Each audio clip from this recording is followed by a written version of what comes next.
Hello, everybody, and welcome to Hero Club at another session of Hero Club Live! We're Hero Club, and this is Hero Club Live! Hello, everyone!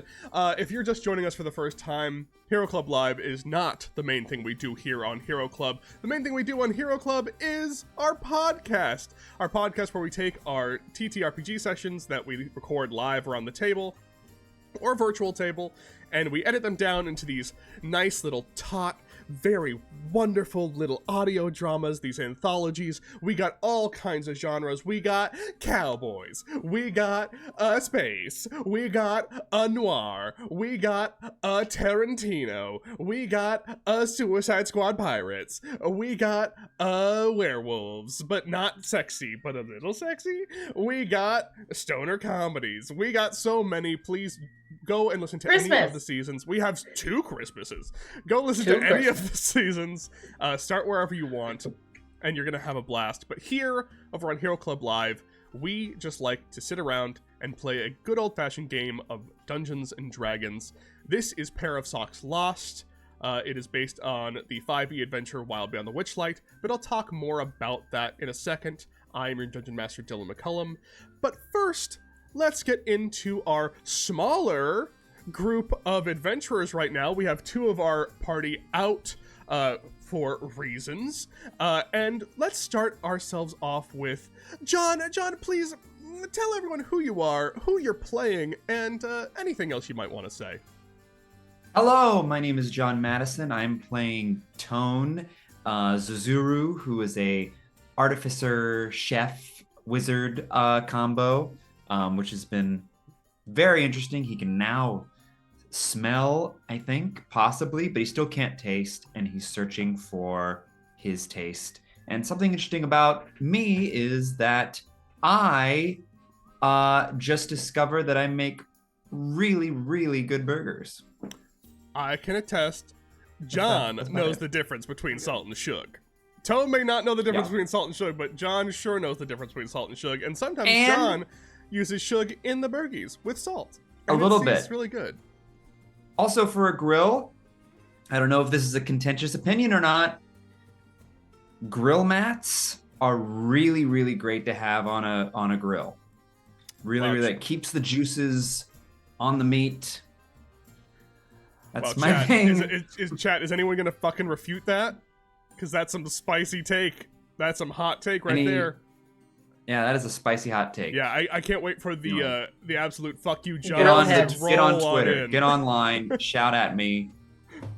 Hannah, tell us who you are, who you're playing, and anything else you might want to say to the people. Hello, I'm Hannah. I play Marabella, a level 4. Right? Oh, we're 5 now. Level 5. Cleric of the Grave Domain. Very exciting stuff. And she's looking for her wallet. My fun fact this week is that from between 1912 to 1948, competitive art was an Olympic sport.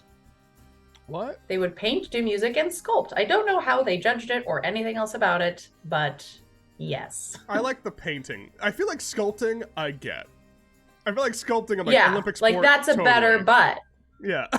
That's a better butt. Also, depending on what you're sculpting, like if it was like sculpting out of stone, like that feels like the Olympics, you know.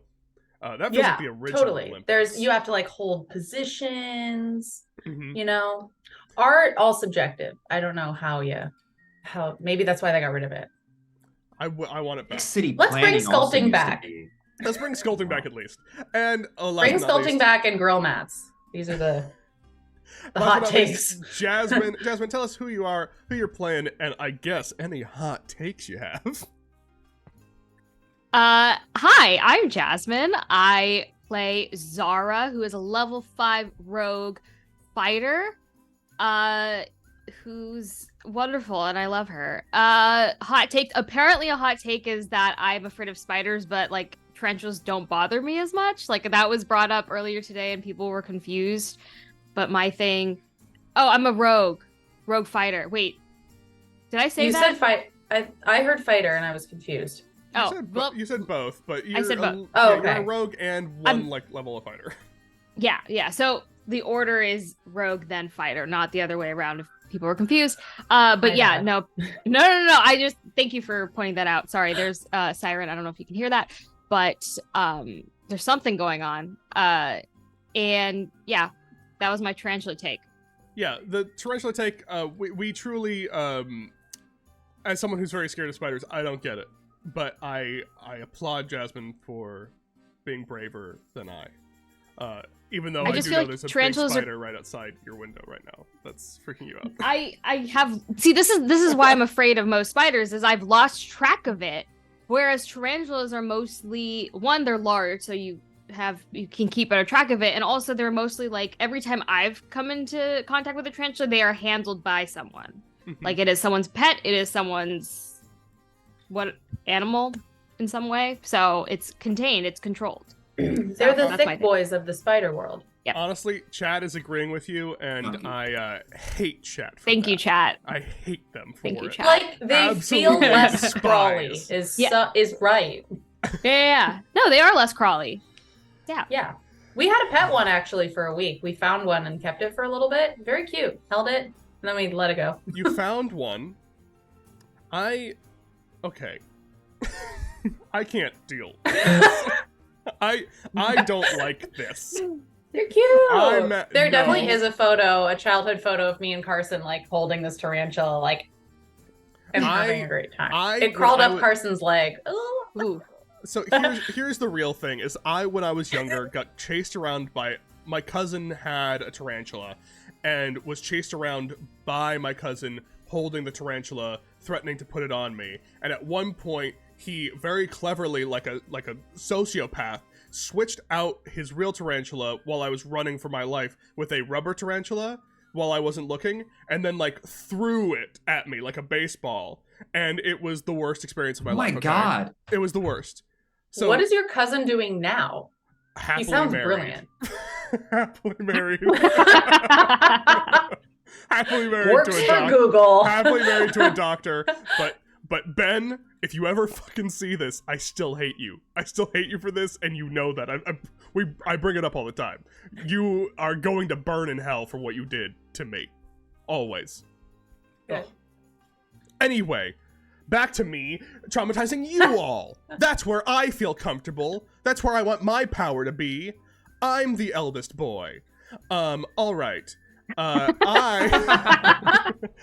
am Dylan McCullum. I am your dungeon master for this evening, and this is PairOfSocks Lost. PairOfSocks Lost is a 5e adventure based on Wild Beyond the Witchlight, but we are very past Wild Beyond the Witchlight. We have some place names, some themes that are around Wild Beyond the Witchlight, but now it's kind of become my own thing. It is an adventure based on the books and stories that I loved as a kid: Narnia, Alice in Wonderland, Wizard of Oz, Peter Pan, Phantom Tollbooth, basically all of the American isekais, all of the European isekais, if you will. And if you don't know what I'm saying, we'll talk about it later. But let us get into this game as we go into this Feywild adventure of children who grew up with things that they lost.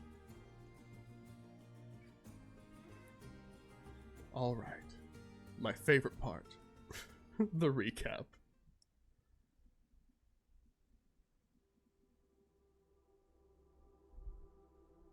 Last we left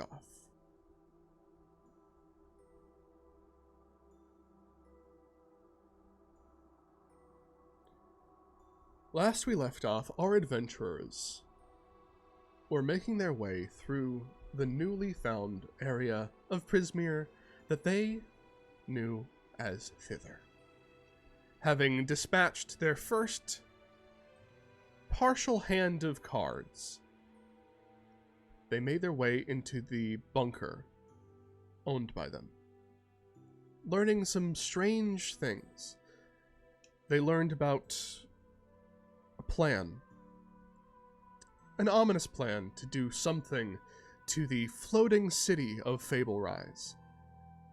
They learned about the location of the Queen of Hearts, the Queen of Hearts' main artificer. Somewhere by the wayward pool. And they learned about a strange cave that they could at least go to, called Nib's Cave. Their guide and partial friend, at least ally, Iris told them that in their time here in Thither, they had not really been to Nib's Cave. Nib's Cave was a little bit too far south, across the battle lines. Making their way towards Nib's Cave, they found the last card in the hand, the 8, which they promptly not slew, but dealt with, got answers from, and put up in a tree. After not torturing, but dealing with.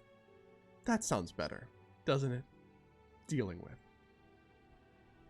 They made their way into Nib's Cave and saw a little blind gnome working away with 8 arms, spinning gold. And they asked if the group would like a new path. A path towards something very important. But told them that they would need an anchor to do so. Trying as hard as he can to be brave, Golzog and Testenscarf stepped forward and was sucked off to parts unknown.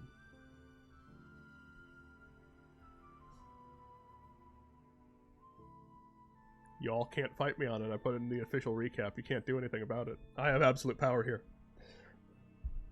Oh, it is law. It is law.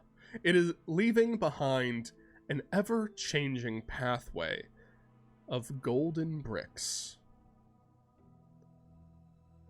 It is here in Nib's Cave, down 2 of their long-held allies, that we return to Tone, Marabella, and Zara. So, you 3. Standing in this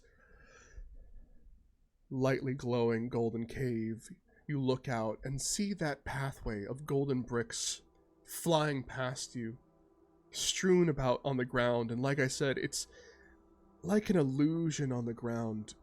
It's there, and just shifting ever so slightly in different directions.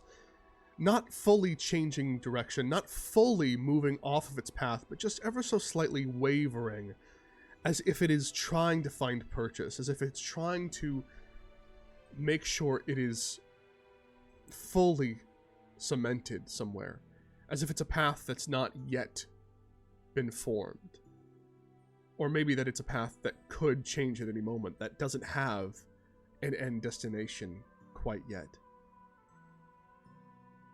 But you just see the bricks flying past as Nib kind of cackles and chuckles to himself.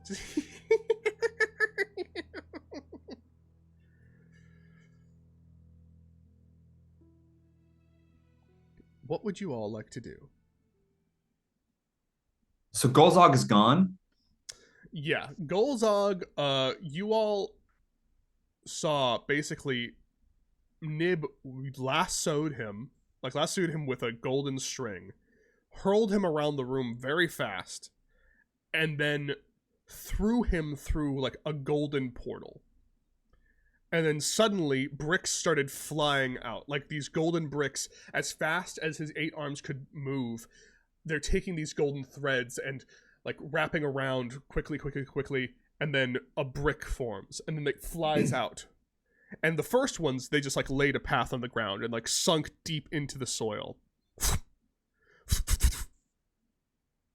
And then they're starting to get a little bit more amorphous, a little bit more translucent as they go. But you see these bricks kind of slowly, every so often, a new brick just flies by your head, almost ghostly. And is just laying out on a path outside of Nib's cave. Outside of Nib's cave. It's like creating a pathway past you.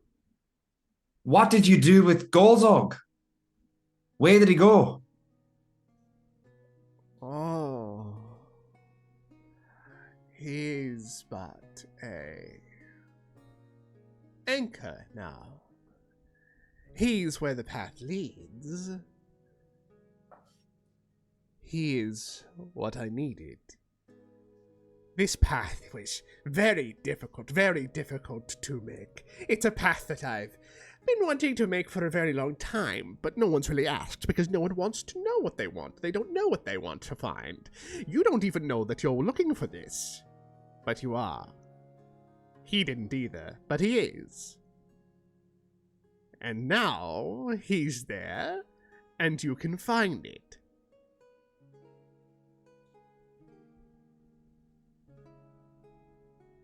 So you want us to follow the road?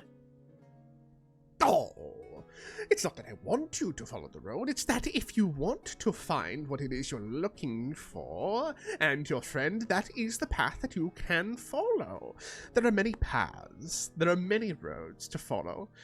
I have made many a golden path, but they have been worn over time. Their sheen lost its luster. Dirt has filled in the cracks, but a new golden path, a new yellow brick road has not been made in many a year.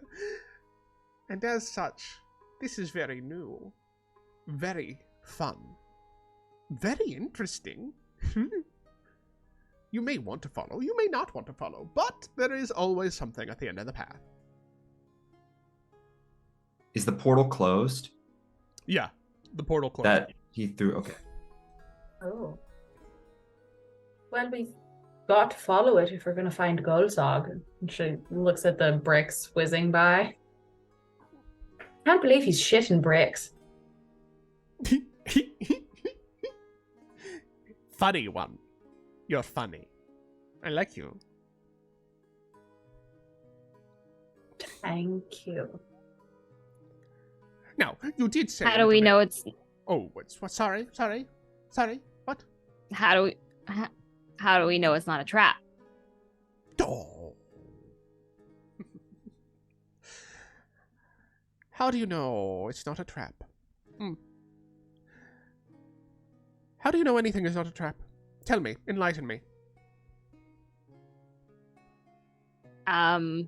There's proof of trust between the two agreeing parties. Is that really how you discern whether things are or are not a trap? Trust between two discerning parties? I don't think that's how you discern if things are traps. Evidence? Ooh, evidence like what? Tell me. Like,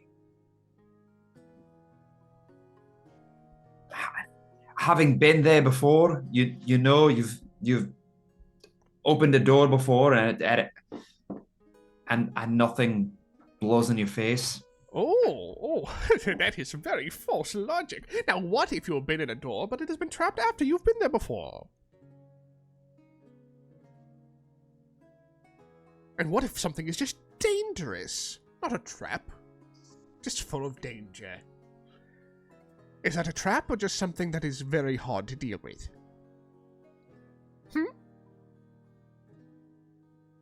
Can anyone follow the bricks, or is it just for us? Oh, now that is a very good question, and very interesting based on what I just said about danger and paths. Anyone can follow the path. And that is the piece that I am going to offer to you now. A new golden path is something very curious. People don't know what it's for, most likely. Many people don't. But people will be curious. Every kind of creature will be curious as to what this leads to. The path will be perilous of anyone who wants to find out.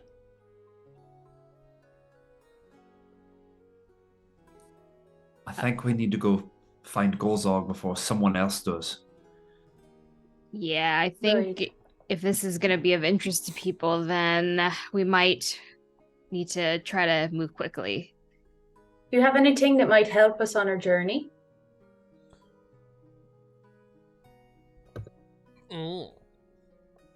I've already made you a little pathway. What could you Thank you. possibly want from me now? I was just wondering if you had a good luck with your journey, basket or something with full of stuff that might help us. Oh, idle wonderings like that are a little bit dangerous in this world. It is better to know exactly what you want and to ask for it than to just idly want things. Wait a minute. Yeah. Iris. Is Iris here? Oh yeah, Iris is there. Iris is standing there, looking at the pathway being made, kind of stunned, just looking at the bricks, yeah? What is it? You have a map, right? Yeah, I have a map, yeah. Why?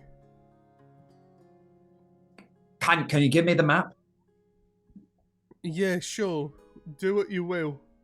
It just kind of absentmindedly, is watching the bricks just go flying by and hands you the map. Okay, can I go back to the gnome and I'll ask, can you draw on this map where the path is leading?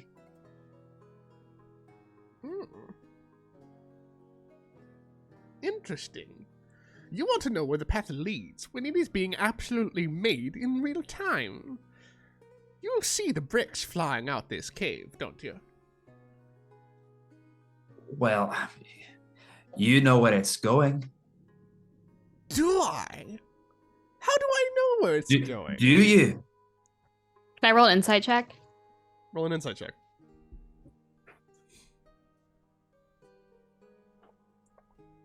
16. 16.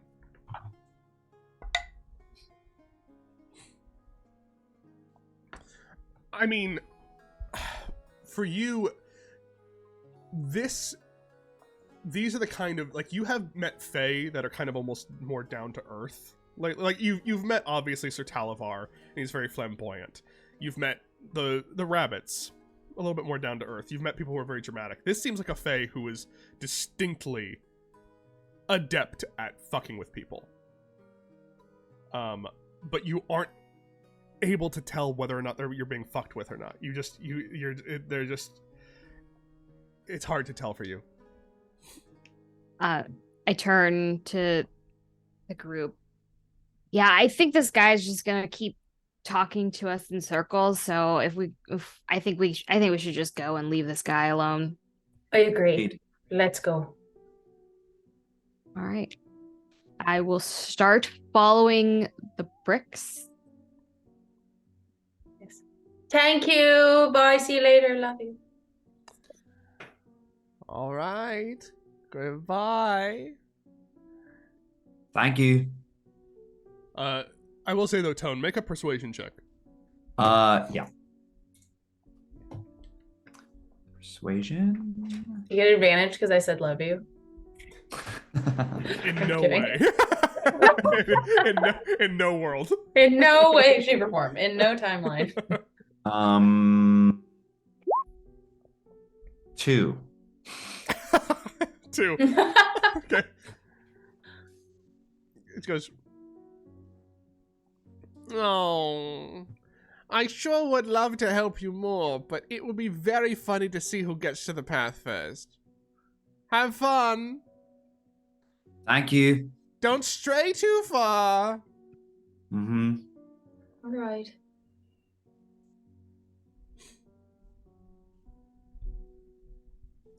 Then- So, yeah. Yeah, I think we follow that path. Follow the heck Is out it- of it. Follow that yellow brick road. I'm going to move Do we link arms and skip? Well, if it's okay with everyone, I think I'm going to move 10 paces or 20 paces ahead of everyone and sneak just to make sure that I can, and then I can loop back if we run into any danger. Mm-hmm. Yes, as you, this interesting little grouping of a rabbit, a snail.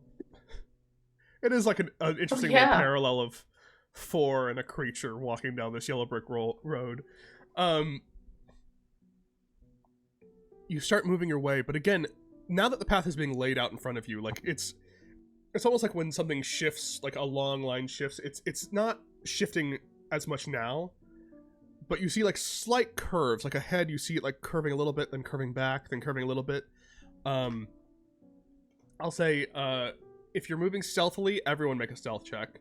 And also, I'm going to need someone to make a survival check to just... it's a pretty low DC, but it's a survival check to be actively following this. I'm good at survival. Okay. I have a +6 for survival. I have a +8. Okay. Oh, I get to re-roll that. Jesus Christ. 15 for survival. So, sorry. No, you're good. 15 Yeah, survival? 15 for survival. Okay. 22 stealth. 22 stealth. Anyone else stealthing, or is it just Zara right now? I'm not stealthing. Okay.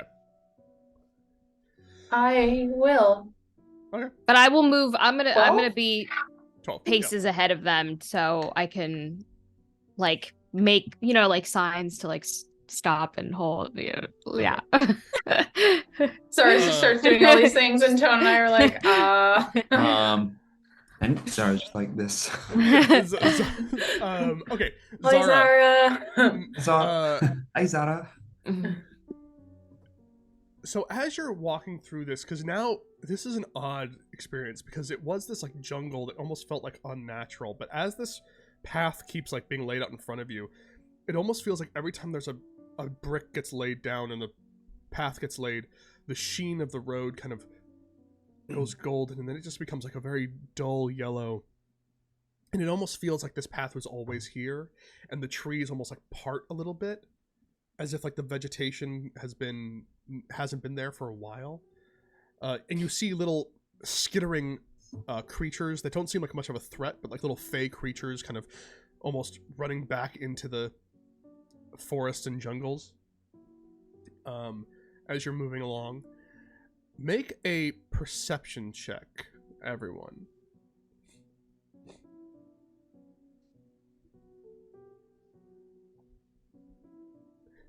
$25.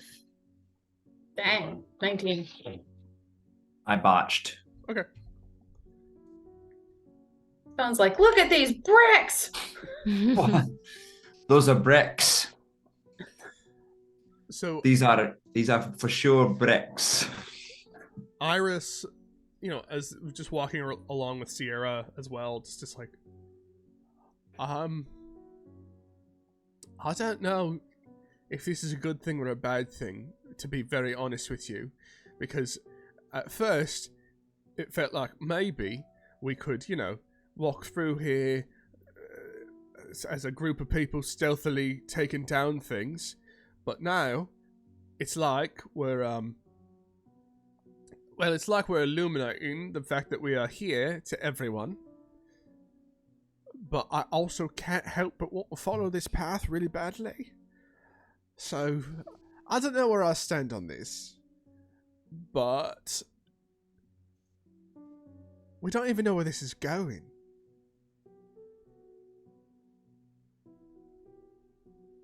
But your pace is ahead though, so we're gonna say this is not something that you're hearing. 19 with a 19, you don't.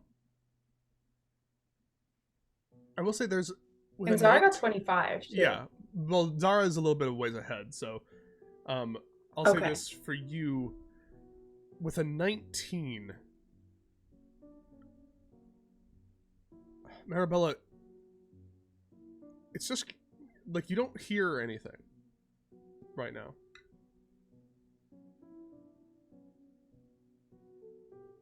But you don't hear anything right now. Like in a weird way? Yeah, with a 19, it's in a weird way. Like animals, like the sounds of nature have almost stopped for a second. Do I have like a little pebble or something nearby? Yeah, there can be a pebble, easily. Okay. I just kind of want to like toss it a little off the path. Okay. You do so. Do I hear it hit the ground? Yeah, Yeah, you're not you're not under like a magical silence or anything like that. It's just like that. It's eerily silent, not magically silent. Gotcha. With Can a I 20 can I cast? Yeah. Oh, sorry. No. Oh, What are wait. you casting? What are you casting? Or can I start casting as a ritual? Find familiar. Sure. It's gonna take a few minutes. Yeah, it will. That's fine. It's gonna take 10 How does minutes. that look? So I've been practicing with my making something out of nothing powers, my imagination, and I think I'd like to try to. I think what I'm imagining is hoping I find someone who can help give me a better view on things and scout ahead and just see things that I can't. And I think what I'd like to create is the tomato that is on my shoulder. I'm hoping that it can use its little leaves as a little helicopter and spin around, sort of act like a bat would, and sort of flavored around a bat. But Yep. You start focusing on Tomas on your shoulder to be a familiar. mm-hmm. Zara, the 25 in the silence. You start to hear. You notice instantly that it's quiet, like unnaturally quiet. And then you hear a low rumble. It's like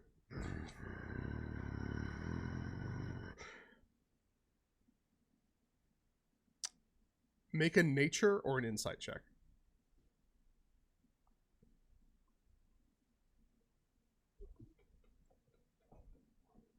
21.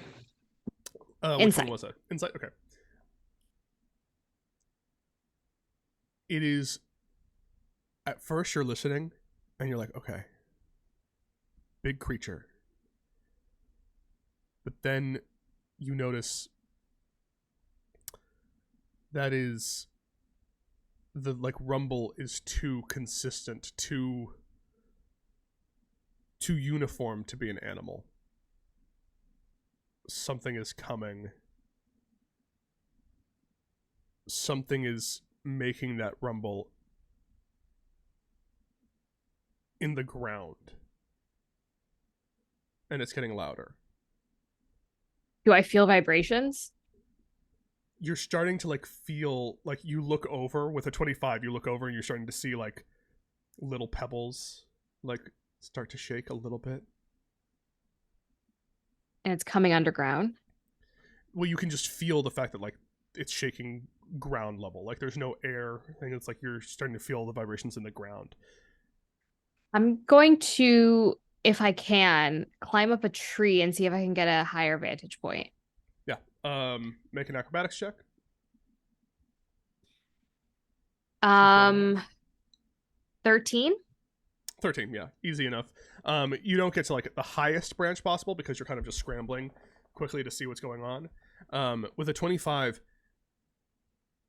you now see that like, okay, you're a little bit higher up. You're seeing the path being made. It's still very eerily quiet, but now it's getting a little bit louder and louder.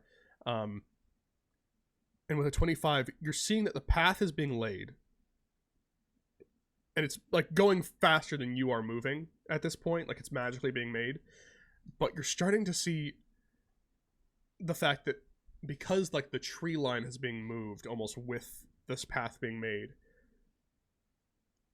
you're starting almost through like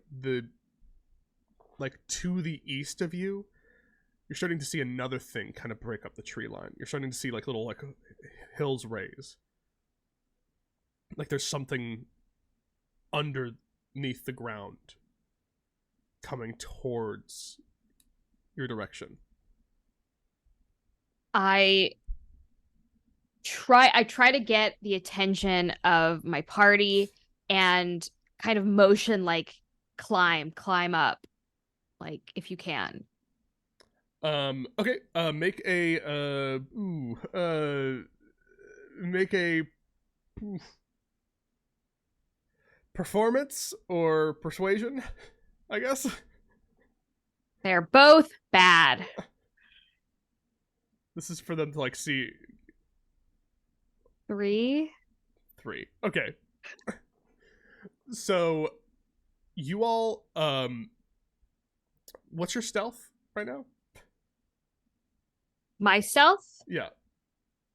Like what was the stealth that you like rolled? the last roll I did? Mhm. 25. 25. Are you trying to come out of stealth to do that to them? Well,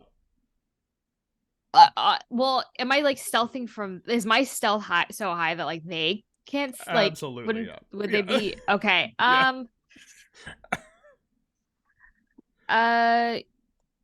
Yeah. If you're 10 feet away from them, for sure, yeah. Okay, yeah. So you come out of stealth. I would come out of stealth, and I feel like at that point they've maybe like caught up to me. If I've had to climb a tree. Well, I was saying like, yeah, if you came out of stealth, you can re-roll the persuasion check to like try to get them to understand what you're saying. Okay. Roll it with advantage. Well, so roll it again. Okay. Oh, that's better. The 16. 16. Okay, you all, as you're walking and like contemplating, and you're still doing this ritual, you see Zara up in a tree, like basically like a psst, up there, and is like motioning to get up to all of you. Does it look like she's being really urgent? Does it? Yes. I'm with urgency, like climb up. Yes, it does. Okay. Is that only acrobatics to get up the tree? You can do athletics. Okay. Either or, I'm just gonna pat Tone on the back and give him guidance. Because I don't think a turtle is very dexterous. You would be correct. I with guidance, I'll go ahead and risk it. I was gonna potentially blow one of my but yeah, no, I'll do athletics. Good. 9. Here we go. 9 on an acrobatics check for me to get in the tree. Okay. 9, you said? Yeah. Do I look? Can I see that she's struggling? Yeah, you're not like stealthing. You can see that Marabella is struggling to get up in the tree. All right. I'm very dense. All right, I start climbing, and then I turn around, and Arabella. First, I'm doing great. I rolled a 20, and then I rolled a 17 plus 3, 20, and then a 4 because of your guidance. So I got 24. I scrambling up this tree, but then I see Marabella struggling, and so for the first time, I'm gonna reach on my beautiful patchwork cloak, and I'm gonna take my ladder patch, and I'm gonna throw it on the ground near Marabella. I feel so honored. This weird thing happens. You take this patch off of this newly acquired robe. Maybe it's because of the patch itself. Maybe it's your imagination.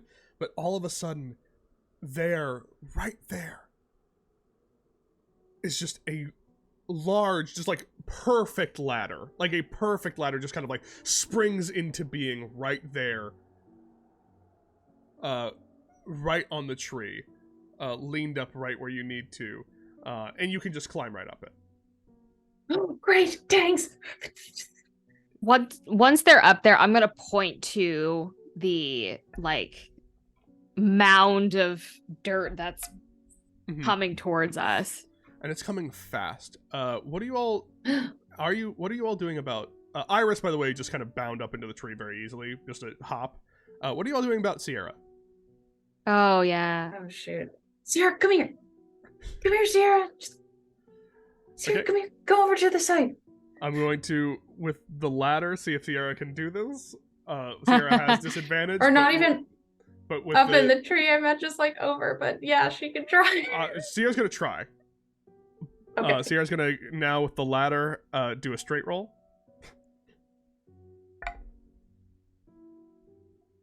Yeah, that's not gonna cut it. Sierra's like really trying hard. Sierra can't do it. Sierra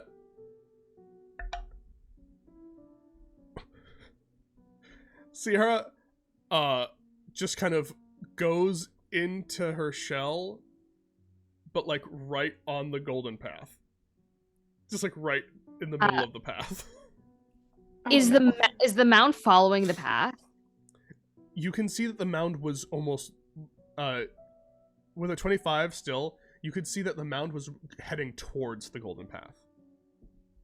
Okay. I'm gonna, if Sierra's close enough, just say go into the woods. Like, don't stay on the path. Like, stay in your shell, but like get off the path, but keep it in your sight.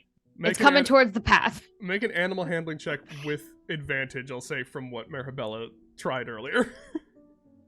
Okay. Why not? 13. Why not? 13. Okay, you have no means of communicating with Sierra. You don't know how to talk to Sierra. No.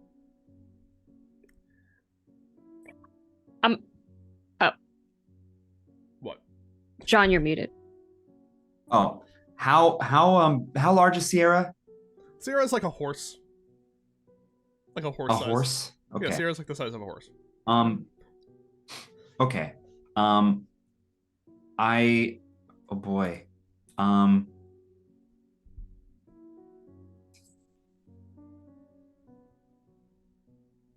I ready an attack if the mound approaches Sierra? Can I jump down and stab it? Sure. Sorry, ignore that. You want to ready an attack for that? Sure, yeah. Yeah. Cool. Can I use mold earth to make a little ramp that goes sort of away off of the path? And then I think I'll probably climb down and push her onto the ramp. Maybe. Right? Okay. So you're trying to make a ramp to go off of the path to where? On a little, I guess I can make like a little 5'30", like a cube using mold earth, which is just I can excavate a portion of dirt or stone into a 5-foot cube, but that's not large enough to support a horse. No, probably not. I think we might have to cross our fingers and take the L. You want to? You're all now. Say By that the to way, Griselda when she gets back.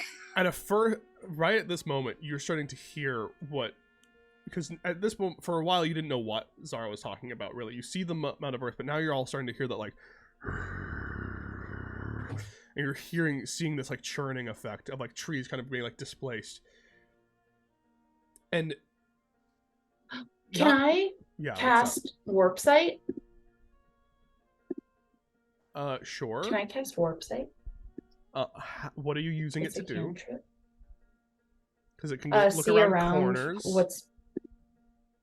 Well, is there like trees in the way? Can I like see around the trees to see what's again? what You're with already this moving up. mountain? You're already up above, and you know that whatever it is, it's beneath the ground. Okay, gotcha. Never mind. Excuse me. Okay. So you're up in the tree, and this thing is getting louder and louder.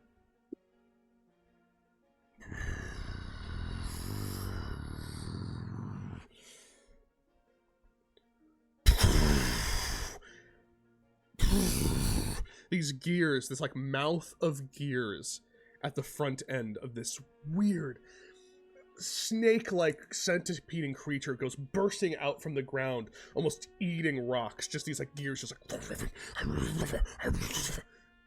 and at the helm of it, you see a card, a 7 of diamonds, Just and attached to the 7 of diamonds, you see another like suit of armor attached, almost in this like long line. You don't see much of it, but you see just a little glint of a 6 as this thing is bursting out of the ground, arcing.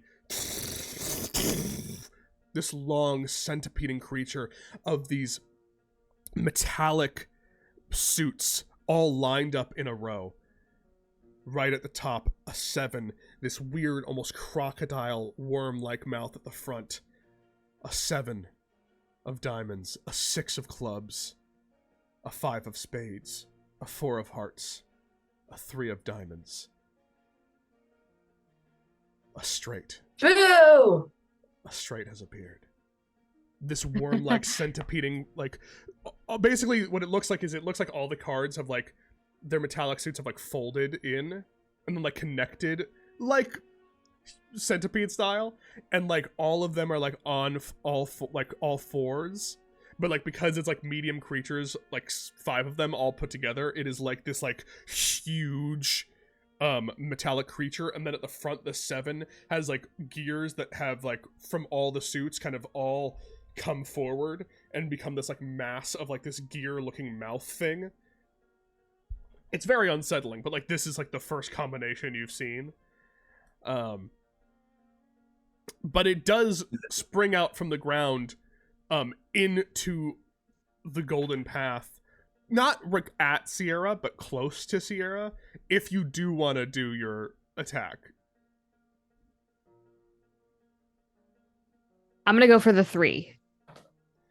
You're gonna try for the 3? Okay. Yep. So, I will say this. They are in, a unit at the moment. So you're attacking the straight. Okay. The straight essentially is a creature. There are ways to try to disassemble it, but like you would be attacking the straight, the hand, the creature itself. You wouldn't be attacking the 3 anymore, really. I see. Is there so their gears is so this is this like a vehicle that I can maybe throw a stick at the wheel? Yeah. Do you have you are proficient with jeweler's tools or thieves tools, right? I am I'm guessing thieves tools. Thieves tools, yeah. Mm-hmm. There's also a 10-foot metal ladder that you could put in the wheel. Basically, you are able to see like the complex arrangements. This is a specific thing. You are good at like tinkering with stuff and like getting into like clockwork arrangements and stuff like that. You have to be close. You have to be within 5 feet of it. Like you can't do it dexterity wise. You have to be able to like get in there and fuck with it.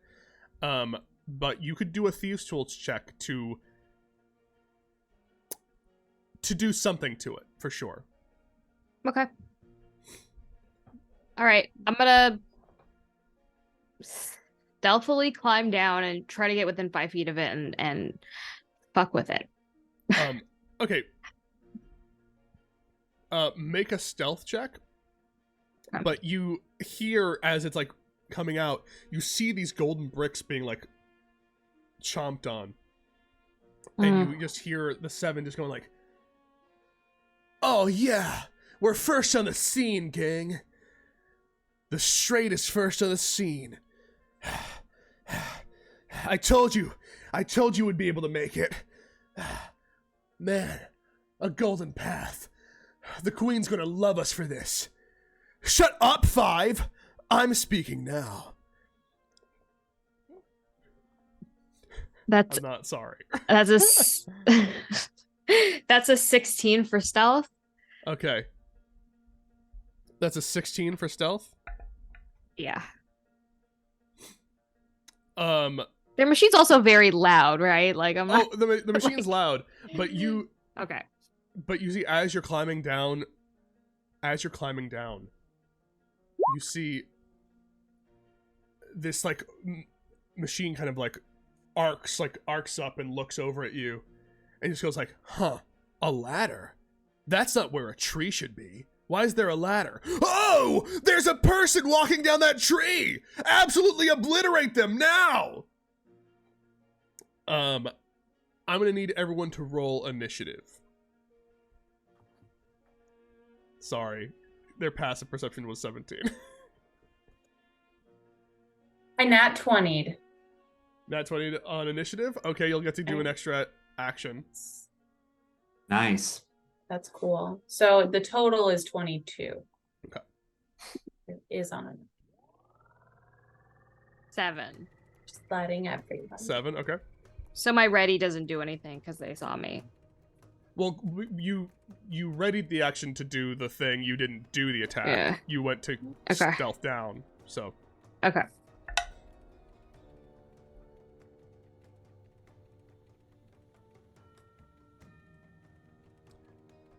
And just so you all know right now, there's no map for this encounter for a reason. Not even for the thing I told you all, for a reason. Okay. I got 18. Okay, 18. My initiative. Okay, so it's Marabella, Tone, Straight,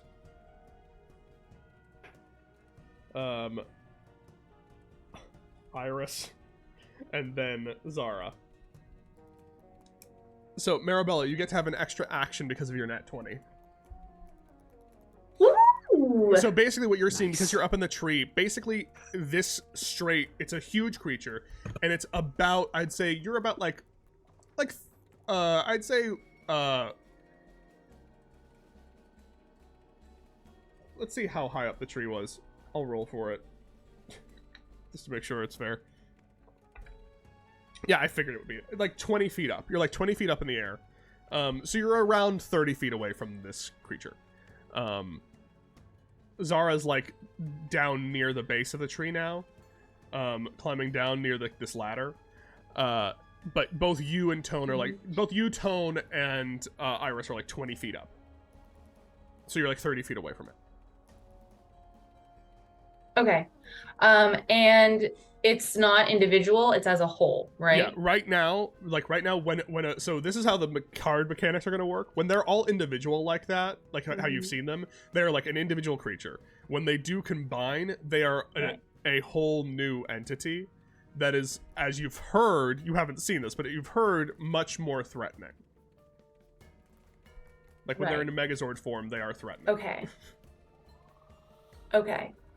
I am going to do my yeah, screw it. Okay, I'm gonna do my channel divinity path to the grave. Okay. So she starts like moving her hands around and this black ball starts to form. And then she puffs it at it. So I get to curse one creature I can see within 30 feet of me until the end of my next turn.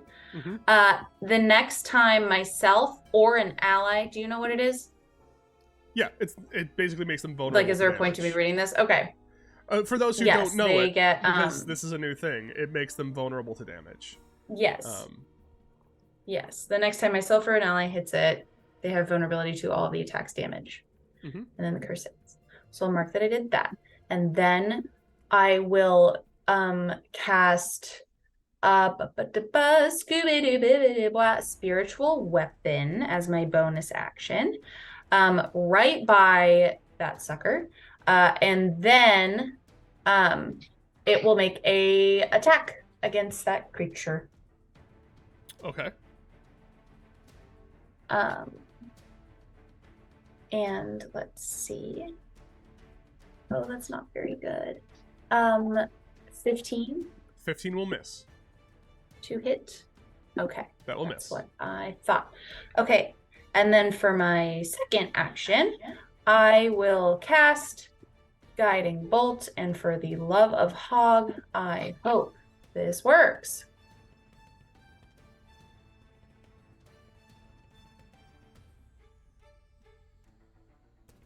$19.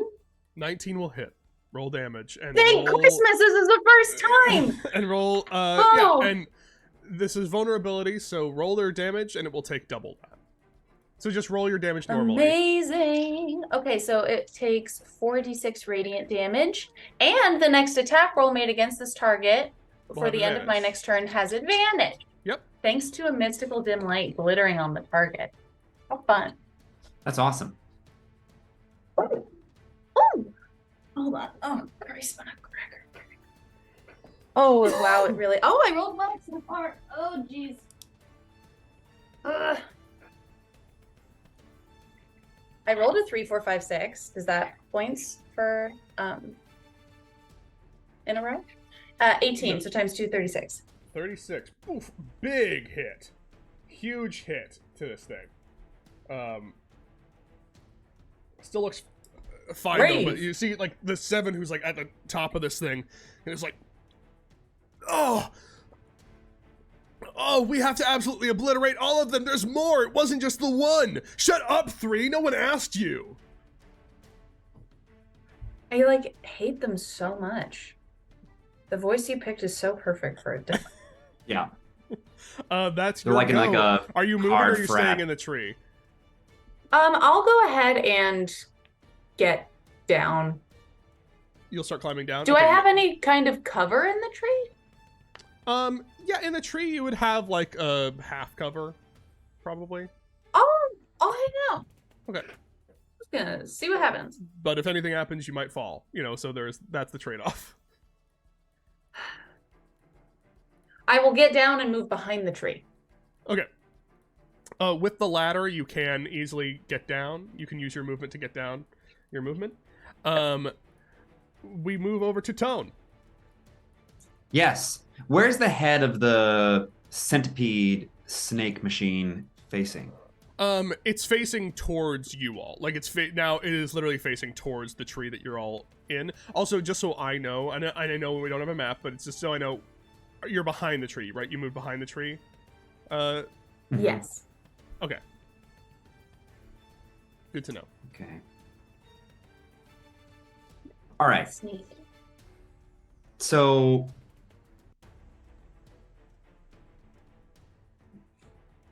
okay. I think what I think what I'd like to do is take a rock Mm-hmm. and just go ahead and try to hit them all. Hit them. I know they're one creature, but try to hit them with catapult. Okay. From the tree, which is a Okay. range of 60 feet. Yep. So they just have to. They have a dex saving throw. I'm pretty sure that fails. That's an 8. That's great for us. So then, okay, then I will. It's failure. So then it would. On a failed save, the object strikes the target and stops moving. Great. So it is gonna be. As soon as I can find it. Sorry.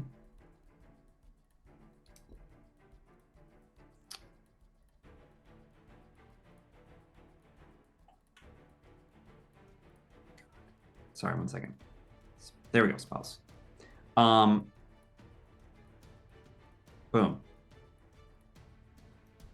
Horrible! It's gonna be 4 damage. 4 damage. So a rock just goes and flies, and you just hear them go like, ha! Barely a scratch. Then I'm gonna stay up here. Okay, you're gonna stay up Great. there? I'm gonna stay hiding for now. It is the Straight's turn. The Straight will see. So it is Zara at the base of the tree. You behind the tree,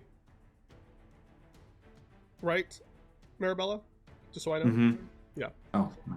You'll see the 7 like start like tinkering with things, and just go. All right.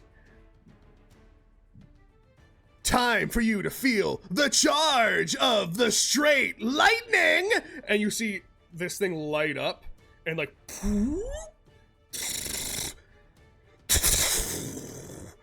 and through this mouth, a lightning bolt goes crackling straight towards Zara through the tree, and striking you as well, Marabella. I need you both to make a dex save.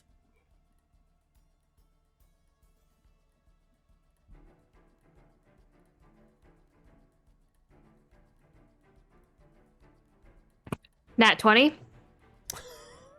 Amazing. This isn't to be poisoned, charmed, or stunned, is it? It is not. One of these days it will be. I know. 10? 10. 10 is a failure. Ooh. Okay. Also,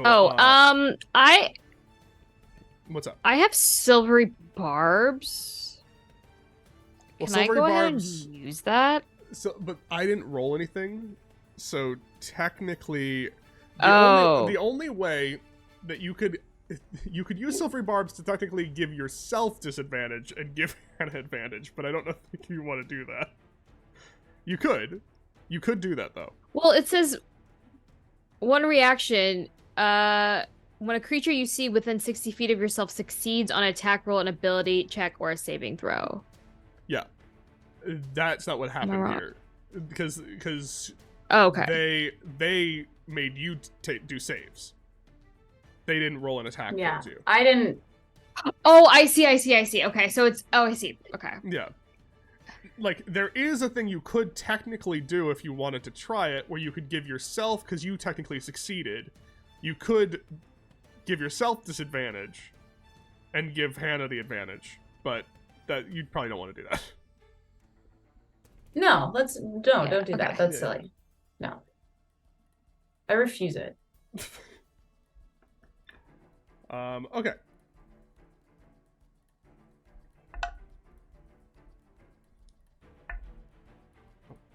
So it's kind of like if you're attacking someone else and they succeed on the save, or if they attack and they make the attack. And this is my Oh, I'm... What's up? What's going on? No, never mind. No, you're good. So, Marabella, you take 30 points of lightning damage. 30? 30. That's a lot. It is. That is.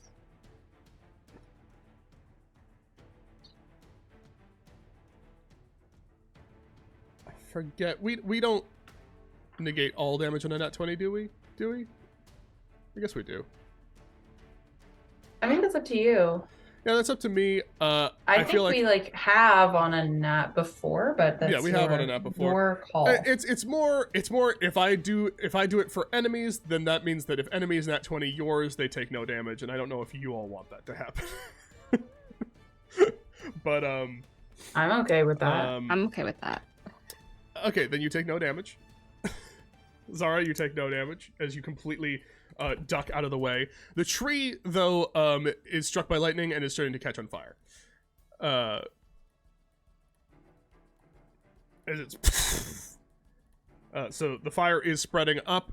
It's not like going to engulf in fire and like damage people right away, but it is becoming a problem. It will then instantly, quickly, with an incredible amount of speed, like jump up into the air and dive down into the ground, burrowing fast into the ground, completely out of sight.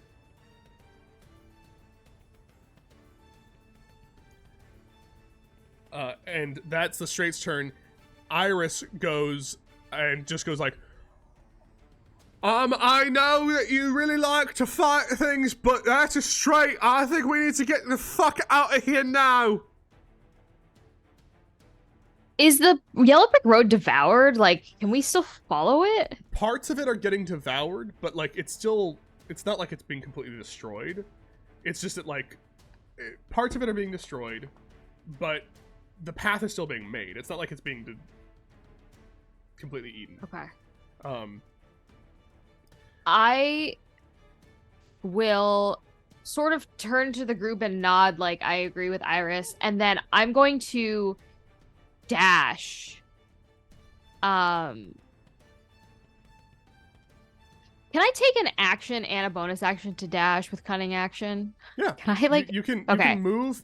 You can a rogue can move dash.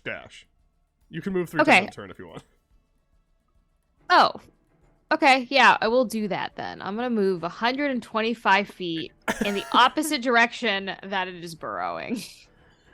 Okay. So Iris also like bounds down to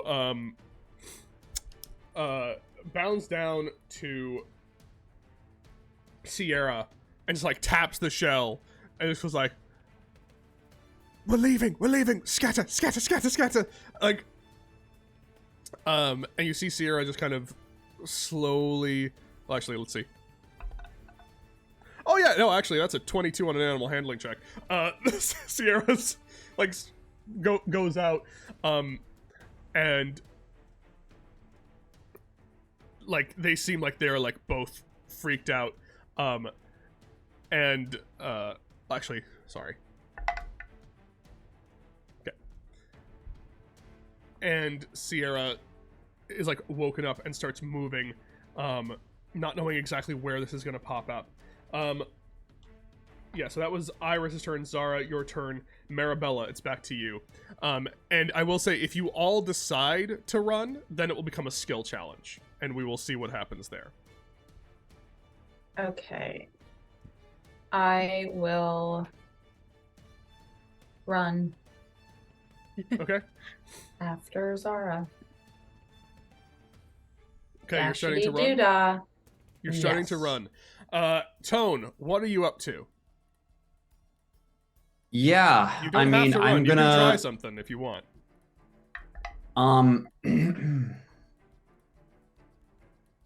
Do I have any? Well, yeah, they went this machine went underground. Mm-hmm. How's my is my familiar making any movements? I think that because it was a ritual, this all happened mid-ritual, so the familiar hasn't happened yet. Yeah. Right, that's fair. Okay, I think I'll yeah, I mean, I think I'm just going to go ahead and run with the team. Okay, you all start running as you hear dash. You hear like we're going to move into a skill challenge. The skill challenge will be you're going to need to find ways to either hinder this thing from following you, find a way to get away from this thing, find a way to maybe block its path, destroy its manner of chasing you, or just purely outrun it if you can. We will return to this after a short break. We'll see if they can get away from the dreaded strait.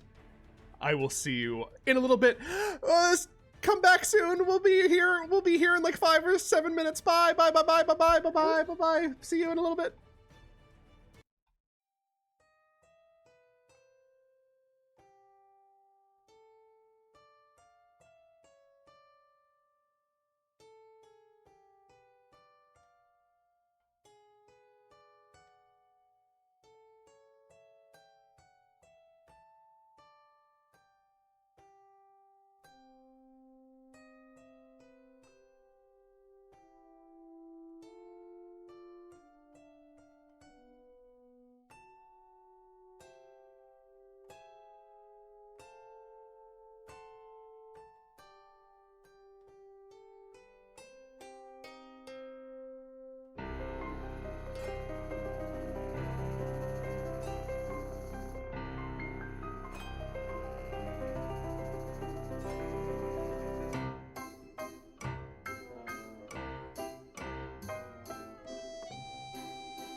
Hello, everyone. We are back to a skill challenge. How this is going to work is you are now running away from the straight. How you want to do that, all up to you. Basically, because this is kind of a hard thing to do, you are going to need... you're going to need 5 successes before you get 3 failures. Basically, if you get 3 failures, that is the fail state. If you get 5 successes, that is the win. There is a DC I have for certain tasks that you have to deal with. Using certain items, using certain spells are not instant successes, but they do provide lower DCs for the skill. Skills meaning like dexterity, persuasion, those kind of things. If you can find a way to justify using your best skills in some creative way using a spell, I will allow it if you're able to justify it. But of course, if it is a stupid thing, if it seems stupid, the DC will be high. But of course, if you succeed, you succeed. A nat 20 is 2 successes. A nat 1 is 2 failures. Oh no. So, just because you are the players, I'm not going to be have Iris do anything. Just because I don't want to be influencing this with me. Basically, because there's a fail state and a success state, there's not going to be like damage being dealt and stuff like that. This is just a straight, you're trying to get away from this thing. This thing is chasing you. If there's a failure, it'll be a pretty significant failure state. Okay. So, this thing is just burrowed underground.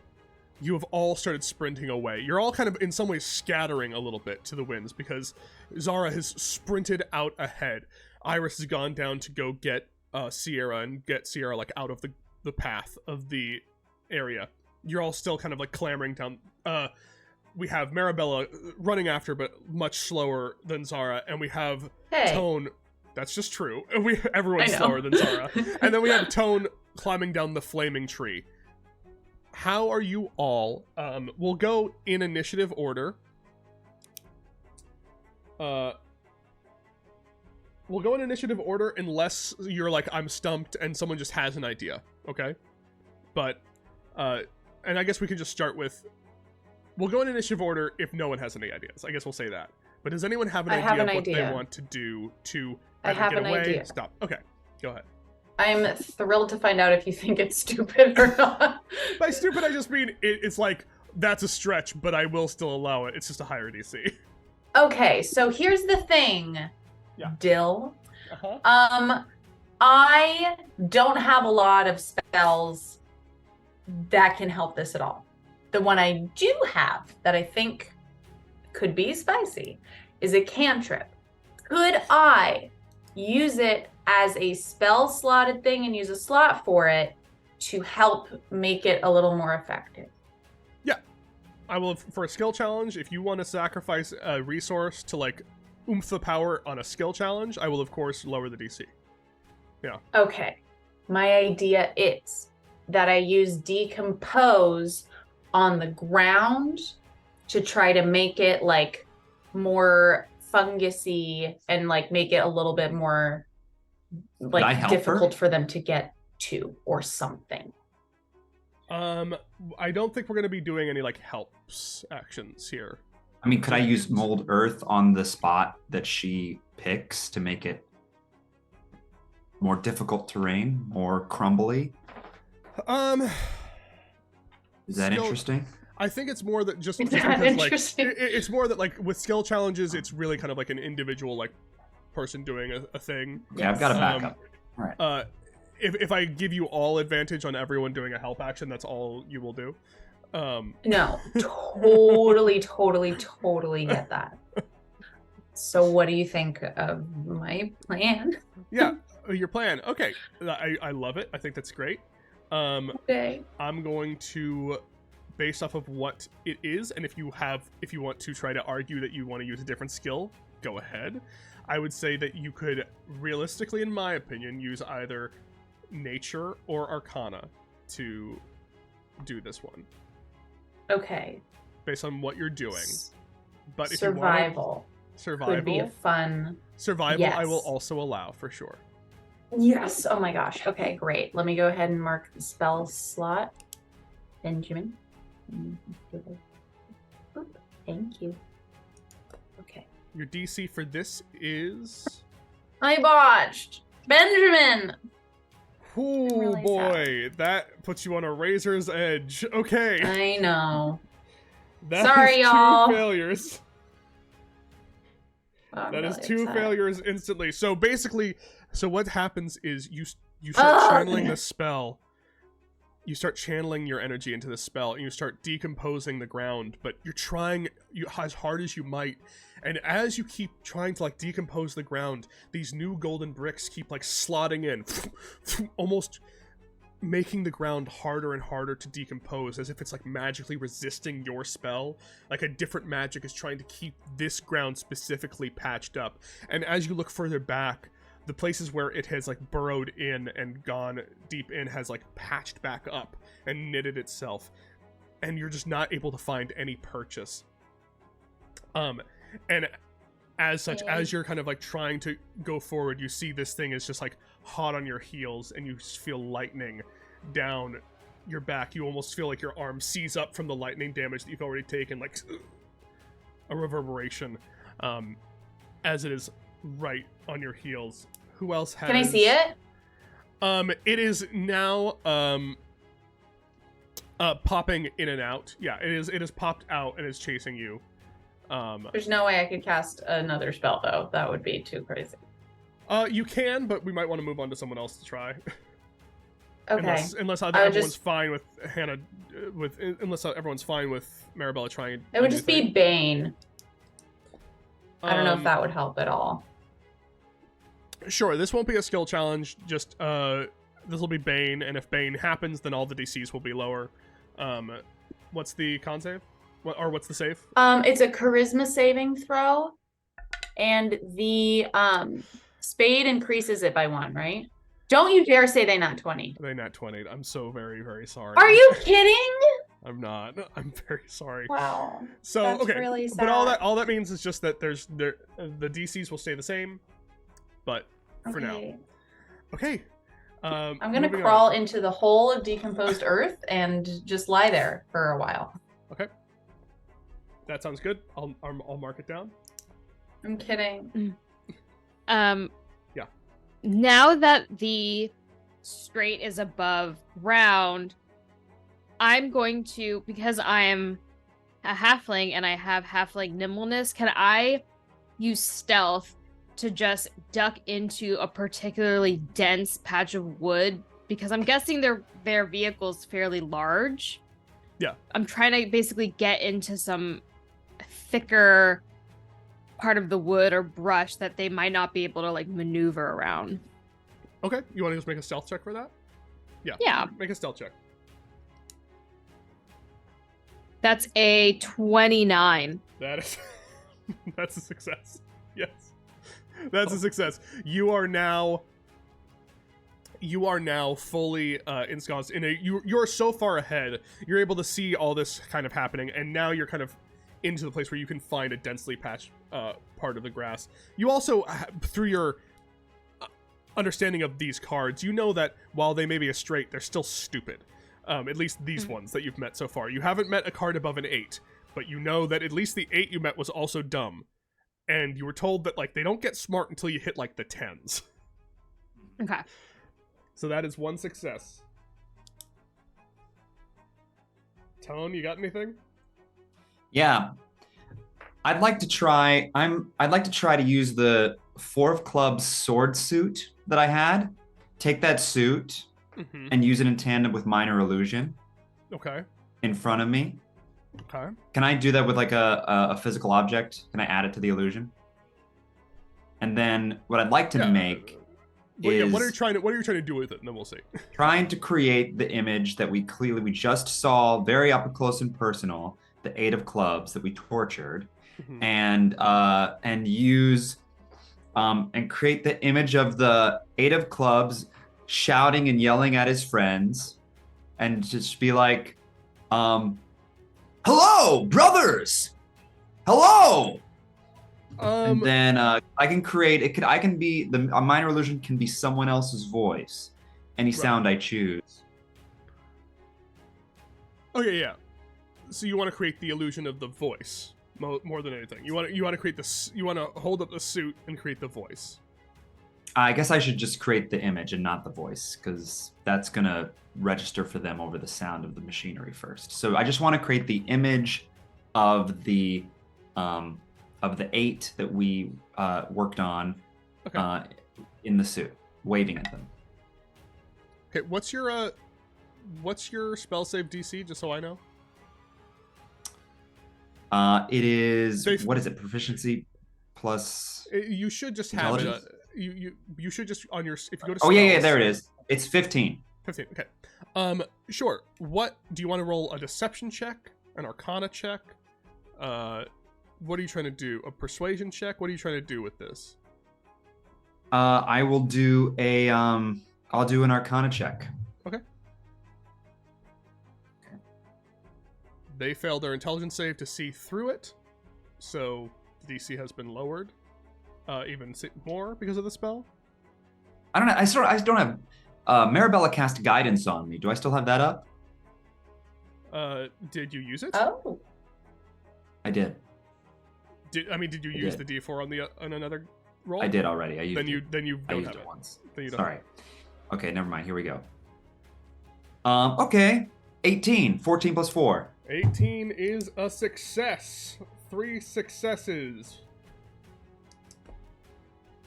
So you make this, and you see that the straight is like moving along, and suddenly there's like, and you see it like thinking like it wants to double back. Like, was that 8?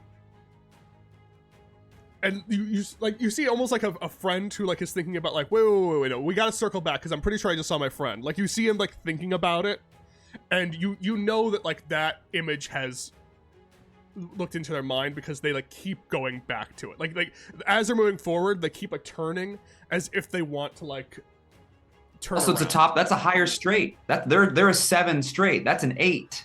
Well, and that's kind of also what you are seeing is happening is like there's, as you've already kind of get garnered, there's like clearly a mental conversation happening in their minds where like someone's like, we can kick out 3. We can kick 3 out easy, you know. Kick them out. So they look distracted right now. Anyone else have any ideas of what they want to do? I have another idea, but I'll wait. Okay.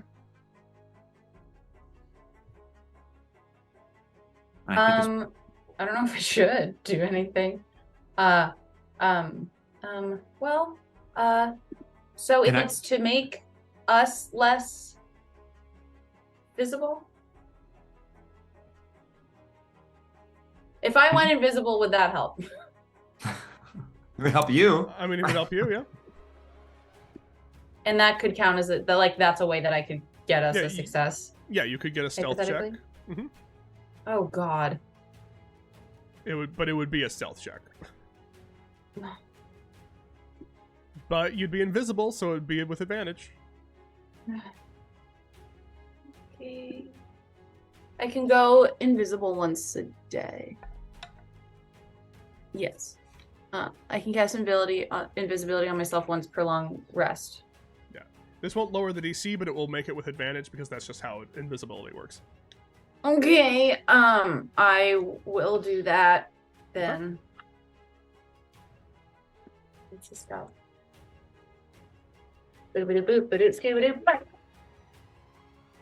18. 18 is a success. 18 is a success. Great. That is 3 successes. Oh my God. You have 2 more successes. Can I ask, are we still in front of that? Have they reached that hole that Marabella made yet? Didn't you make a hole out of the decomposed ground? No, I tried and I botched and everything nothing failed. happened. Nothing happened. And I with started it. crying. And nothing happened. Yes. Fair enough. Okay. Go ahead. Can I do a perception check to look around for any difficult terrain and then try to like distract them to go to like chase after me through the difficult terrain? I mean, okay, sure. You want to like call attention to yourself and then lead them to difficult terrain? Yeah. I'll say this, that'll be difficult just because they clearly can go under terrain. Right. Since they have the burrow speed, you kind of know that. Hi, sweetie. I'm just like, you kind of can already, just knowledge-wise, you know that would be, it's possible, but that would be a higher DC.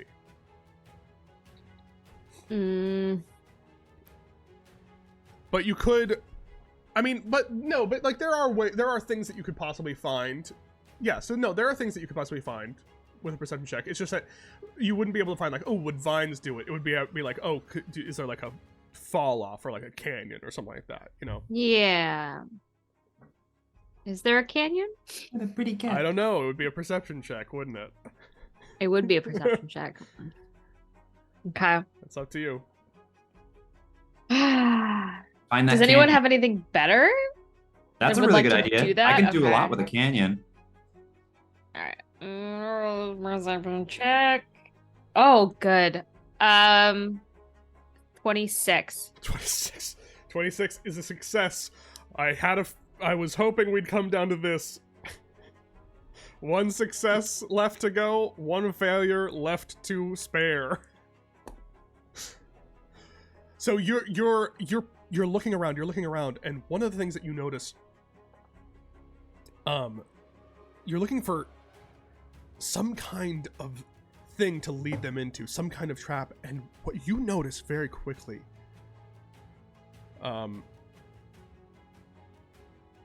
is remnants of like the ditches and trenches of war.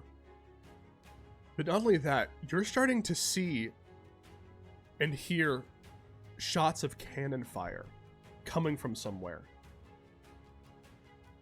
And you don't know what that could possibly be, but there's like an instinct that tells you run towards it.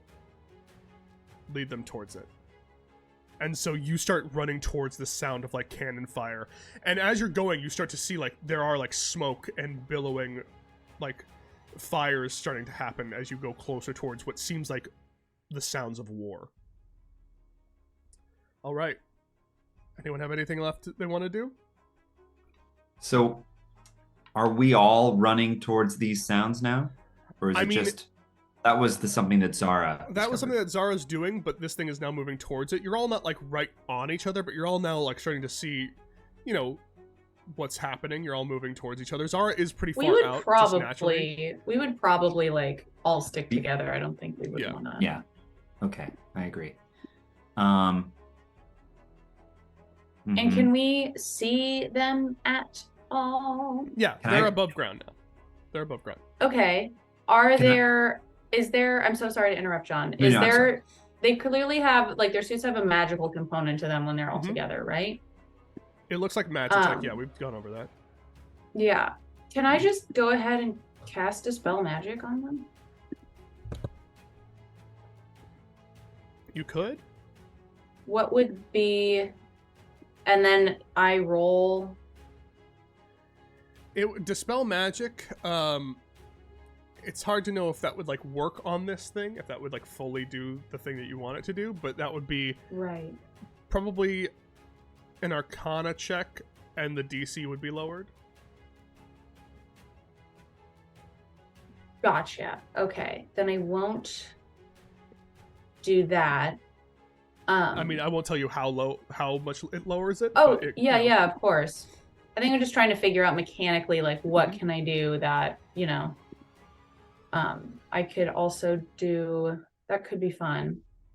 Can I ready an action? I mean, yeah, I will say if you want to, like, if you want to throw a Dispel Magic as not like a skill challenge and just throw like dispel magic on it.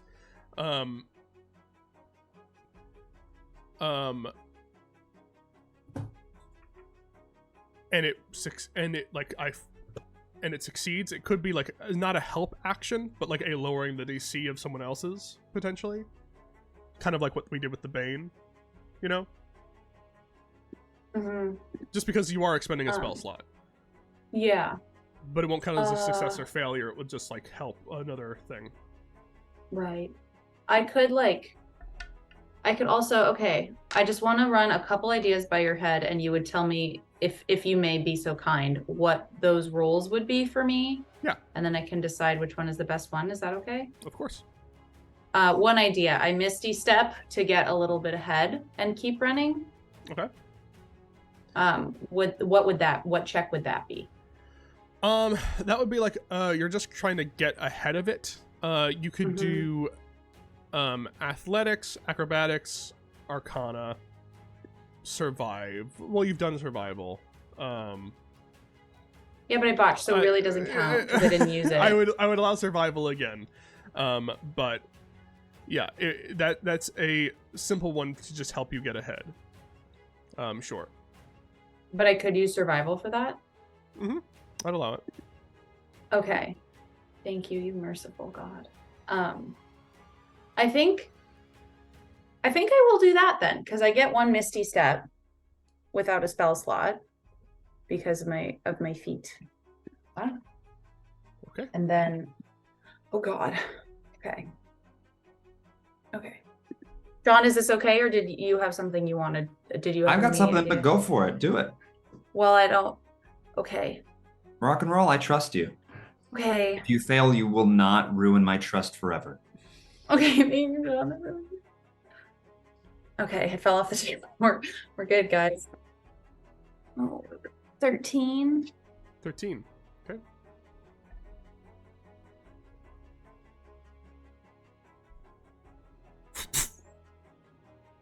You Misty step forward. This thing is careening in forward.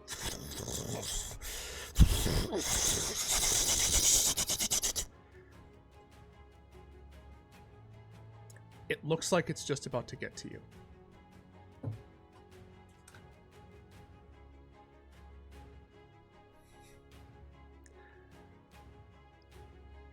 Specifically you, as the slowest. You see that Iris has actually been able to get up on Sierra, almost like in a moment of them connecting there together.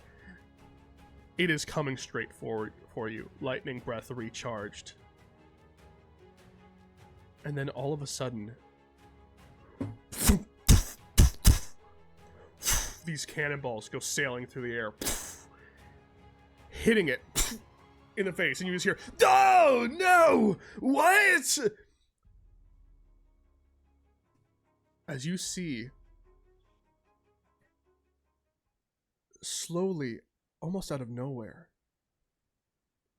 these tiny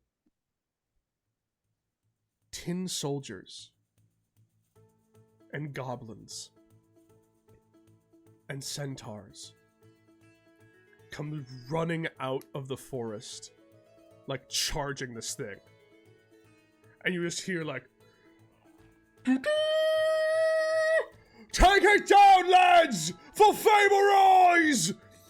And they are all just, as you're like running, you like see this like swarm of people. Zara, you saw it first, like you ran towards the cannon fire, and you saw it first as it was like careening towards you. This like rush of people, as they were like, "Let's fucking take this thing down!" Yeah! You see these like, again, these like little tin soldiers just like running through with like these daggers as they all go sailing towards the strait. And absolutely start demolishing it. It goes like, "No!"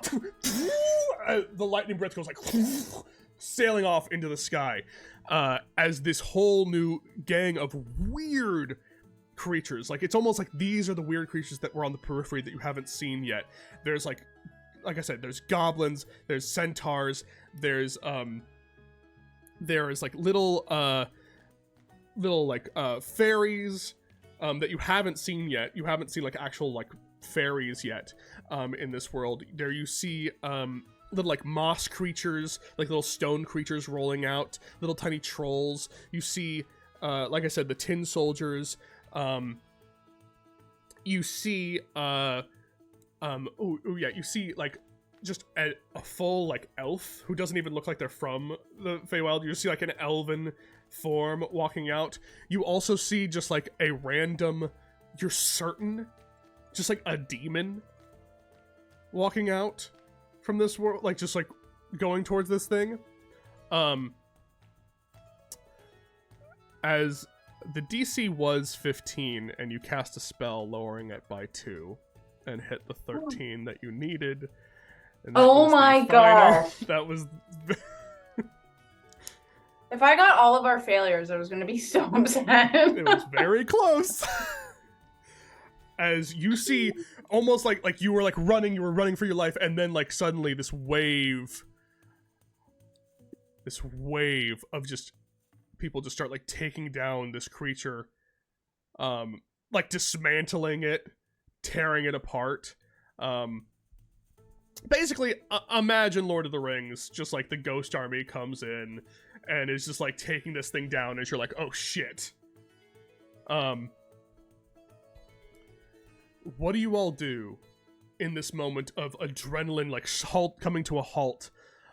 As you now look around at where you are and you see that you're in what looks like what was one of their bunkers, like what was one of the bunkers that you just came from, but is like another one further down the path.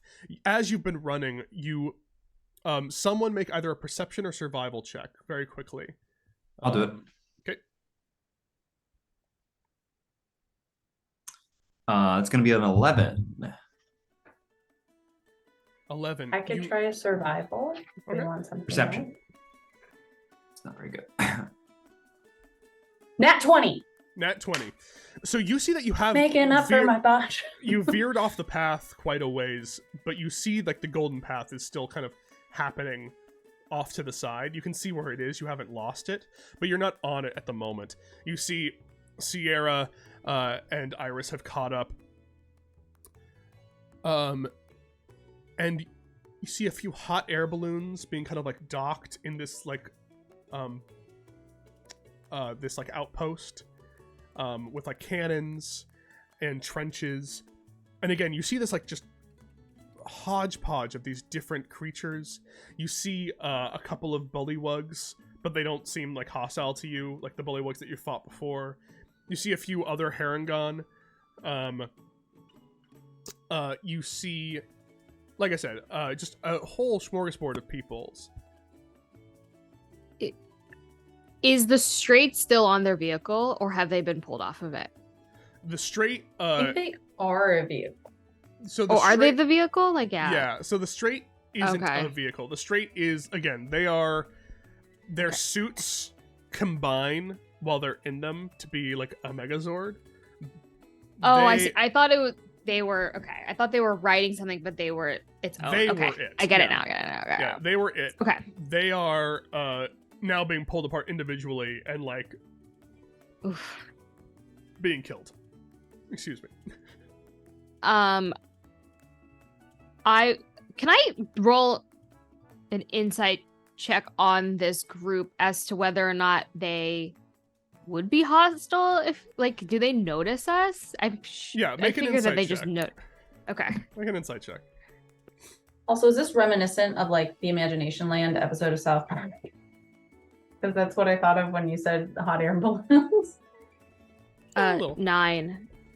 9. You are so still in like that fight mode that you were like, this was like your last ditch effort. As you heard cannons, you hoped to God that it was like a thing that would attack whatever was a threat, and you like gambled that maybe it's not, like maybe it was already firing at this thing.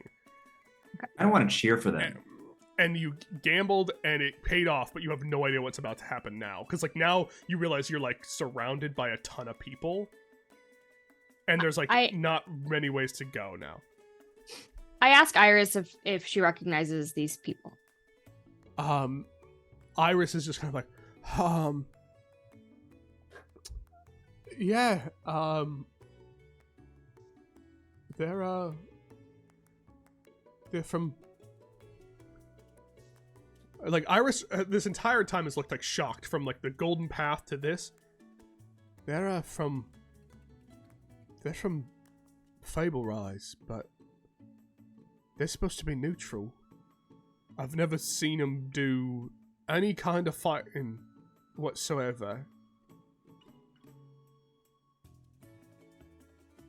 Might It be good doesn't to look find like out they're why neutral anymore. Oh, sorry.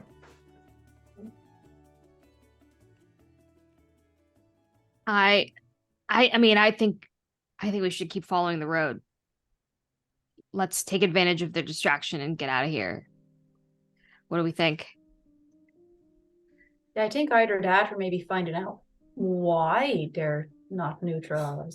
But we want to go to Fable Rise anyway, right? I think so.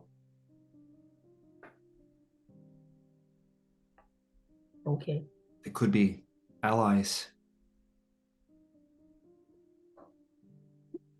I'd like to think they are because they're attacking them, but I also don't want to risk not finding Golzog. That's right. Well, the road isn't going anywhere. We could just... But people might get to the end of the Yellow Brick Road before we do. And we don't know, Gozlok might be in trouble. Yeah. As you're kind of standing around talking, you just hear, "Oi. Down here. I have a question for you." You look down and you see this little tiny tin soldier, like very cute, like wind up key in the back, sheathing a sword.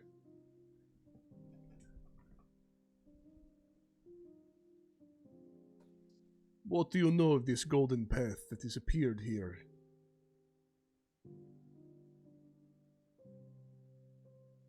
Insight Can check? Make an insight check.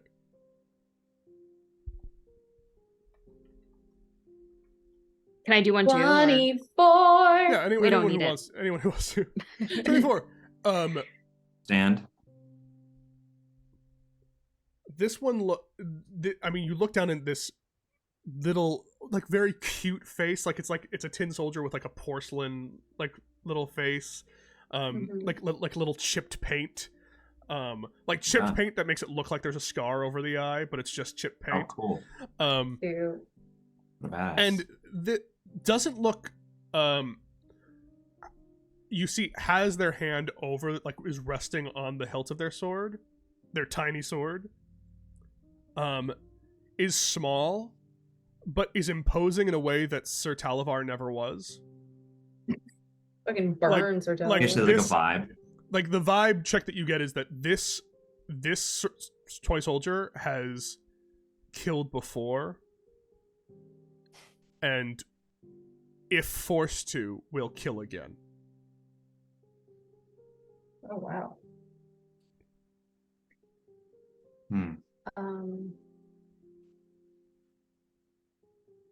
I say we just be honest. We think it's leading us to our friend who went missing. So we're trying to find him, and then these guys. This golden path, it leads to a friend who is gone missing. Right. It sounds like a story from back in the days. A very old story. Back when things were pure and virtuous. Back in the days of the little children. Yet, I believe you. Do these stories have anything to do with Nibs? Tibbs? What was his name? No, yes, think it was it is Nib. Nib, yeah. Him. I just Them. have not seen. We saw the golden bricks flying. Nib has not made a path in many years. generations.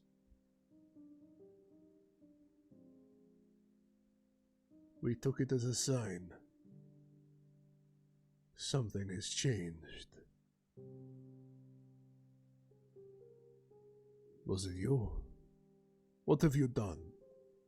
What are you going to do? Who is this friend? Well met, friend. We haven't introduced each other. We don't even know your name.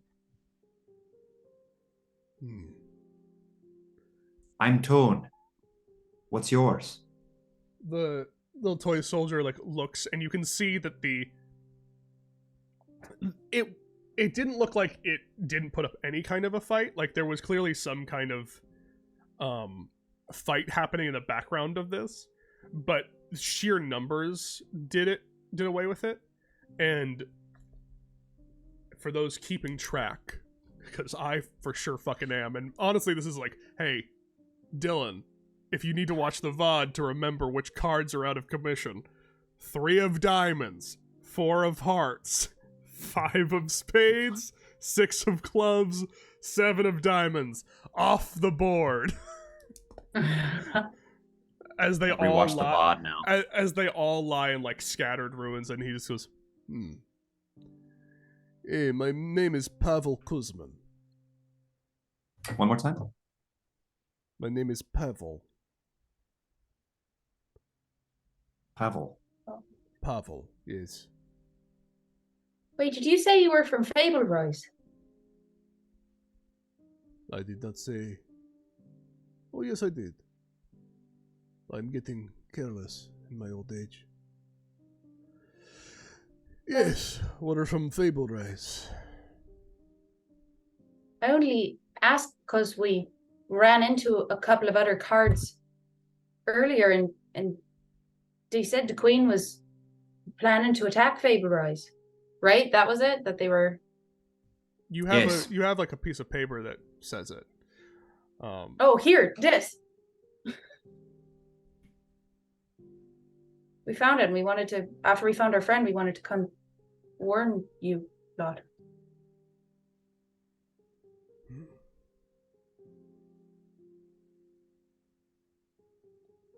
So we were right.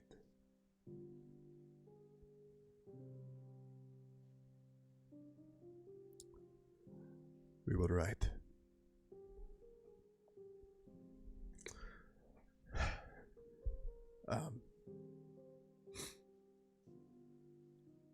Thank you. I have never been more upset to be right about anything in my life. Me and my people. We are from Fable Rise, yes, but we heard stories. We felt a shift in the winds. We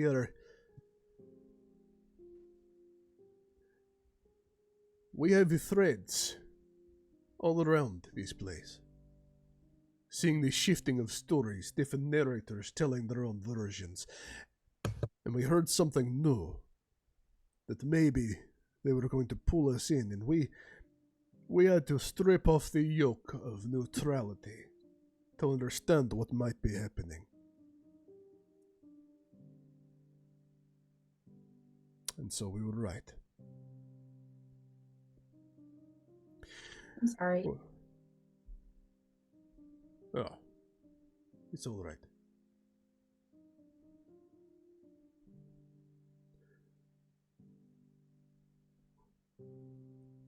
Glory Hoof!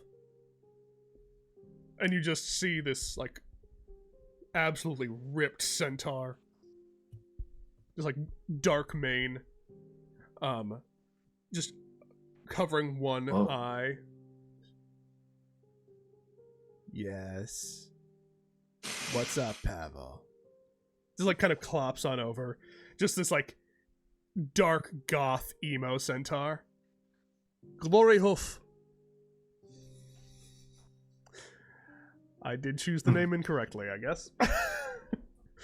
I'm sorry. Remember how things sound, Dylan. Okay, Glo-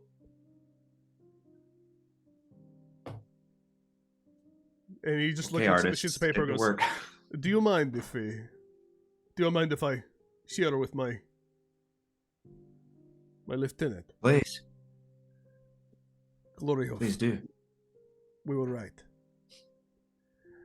How did you come about this very secret information? This should have been very well hidden. You must have been very good at spotting this. They're stupid. We took down an outpost of cards south of here. And the cards are stupid. And the cards are stupid.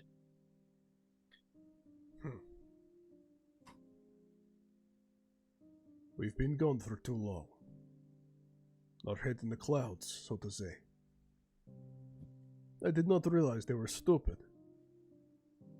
It seemed like they had so much technological advancements. If you talk to any of the little ones on their own, they're really dumb. I don't think motivated by not being dumb. Like if you insult them, they'll, say like no, and then tell you stuff. Glory Hoof. Yes, Pavel. Write down that they are dumb. That the cards are actually dumb. Are you sure, Pavel? Yes, Glory Hoof, write it down. All right, Pavel. I'm just saying, what if that's not true, Pavel? Just write it down as put a question mark next to it then. Well, all right, Pavel. We heard that the intelligence increases once you hit around 10. Well, yes, we knew that, but we figured there was like a base level of that 10 must be super genius, and that we haven't No.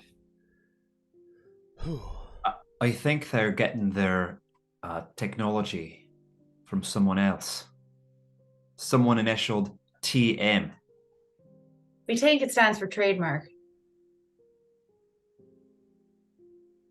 From our knowledge, it probably stands for trademark, but because that's all of our knowledge around the subject. And like when people invent something, they want to, stamp it with their trademark. So no one else can copy the technology. Right. It's a mark of their trade. What does this mark look like? It says TM. And then I point to some of the cards' armor that they're assembling, and it's like, there it is. It's right there.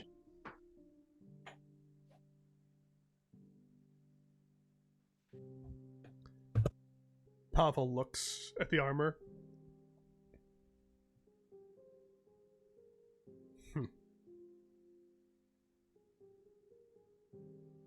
Interesting. All right. Anyway, you seem to recognize those letters. What's interesting about it? No, it's the make. I've never seen anything like this. It's all new to me. Do you know who TM might be? No. Insight check. Roll an insight check. Come on, baby. 13? Not great. 13? Great. Yeah. Yeah, you believe him. Oh. Do we know who the ruler of the Fable Rise is? No, you haven't heard much about Fable Rise at all. Like, Fable Rise is a thing that you kind of only learned about last session, basically. Right. The idea is that there's the Kingdom of Hearts, there's the House of Cards, the House of Glass, and then there's this Sky Kingdom where everyone was like, fuck this war, we're out. And is that the Sky Kingdom? Yeah, you've learned that Fable Rise is known as the city in the sky, yeah. And so you. Oh my gosh, is their ruler Aesop? No. Okay. I'm going to say no right now just because there is a Dimension 20 season all about these kind of characters, and that's not a part of it. Okay. But yeah, you're like okay, you don't know much about this world yet, or like this. You're just learning about it, but it's clear that you heard that there's like people from multiple different areas, and it seems like a lot of the people who just were done with the war, like maybe the original inhabitants, just went there. And just so that's why it seems like it's very, at least with this band, eclectic. Okay. And you can see now like they're starting to, like, their adrenaline's almost up now, and like the goblins, the demon, the other fairies are kind of all kind of, you know, moving back towards, you know, kind of taking their spoils, all kind of gathering around the golden path, looking at it.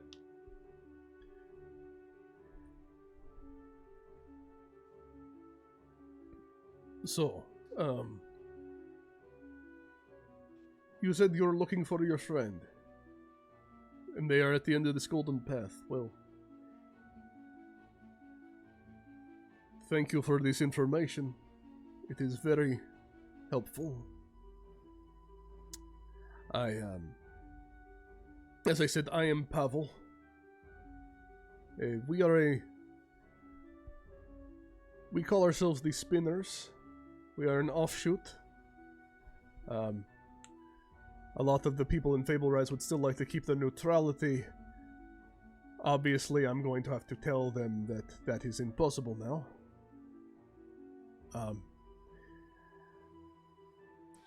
But if you wish to continue on your path, understandable.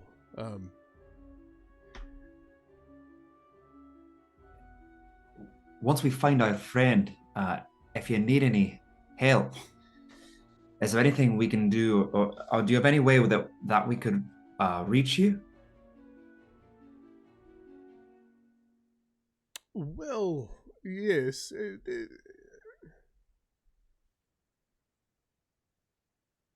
is difficult. We have to move fast.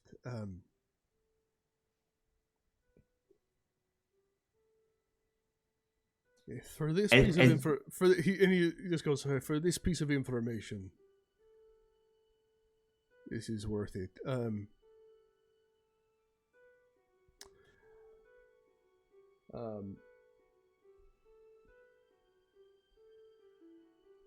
Sniffle Wiffle! And this little fairy comes like,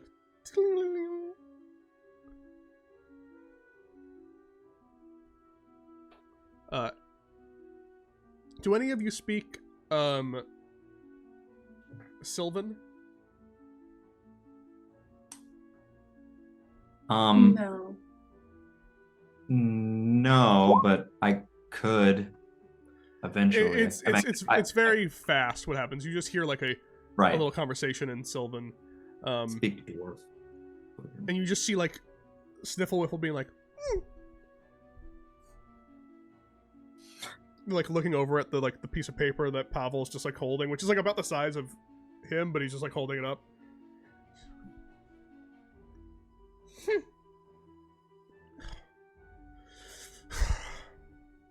Sniffle Wiffle flies up, and Pavel just goes, do you all have a bag or a vial or something that you can put something in? I have this We glass probably have a bag. bottle, and I have a bag. Hey, the glass bottle, that'll work the best, I think. Just try to catch this. What? What? And you just see Sniffle Wiffle just goes like, and like this like dust starts falling off Sniffle Wiffle, and just like starts falling down like pollen, but like very like clearly like spiraling down into like a very singular like stream. It goes like flying Oh my into your gosh. bottle. And you have some fairy dust This now. Whoa. And Thanks, Sniffle Wiffle. Pavel just Dylan, goes, is this fucking fairy dust? Yeah, it's fairy dust, man. Yeah, it's fairy dust. Okay. And Fucking party. Yeah. And Pavel just goes, if you wish to continue onward with the path, I will say it is very difficult for you to know how long or far it goes. And many others may set upon you. But if you wish to come with us, you can come with us through many different means. We have the balloons, but if you ever need to reach us, sprinkle that on yourself and think of something good.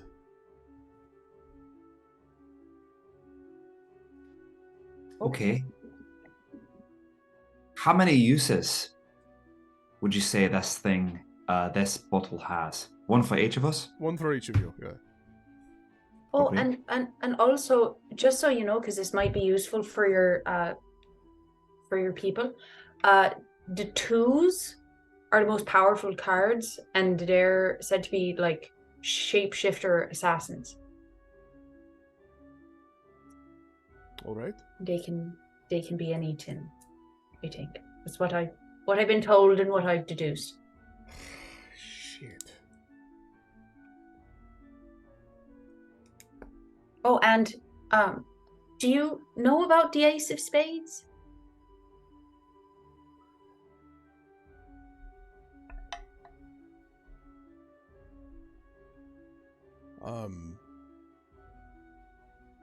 The Ace of Spades. Yes. They lived with us for a while. Until they left. Maybe that is why we all thought that the cards were so smart. The Ace of Spades was a genius. Very lovely person. They Do you know- went rogue, I think. Oh, sorry. Do you know where they are now? No idea. I wish I did. Owes me money. Friendly bet. If we Oh. find him, we'll Glory let you know. Hoof. Glory Hoof. Yes, very good. Glory Hoof. Yes, Pavel. The twos. Ace never said any of this. The twos are the shape changers? Are you sure, Pavel? Yes, Glory Hoof. I'm very sure. Put a question mark next to it. All right, Pavel. So many questions now today. Yes, Pavel. Can Glory Hoof come with us?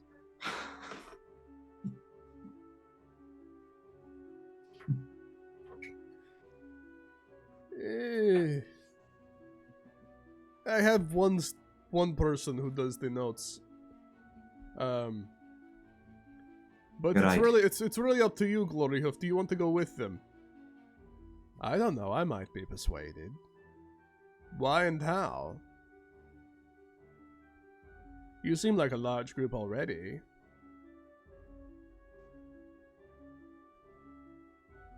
Really? I thought we looked kind of small right now. You know, it's like three of us. Traveling with a snail. Four of us. Yeah.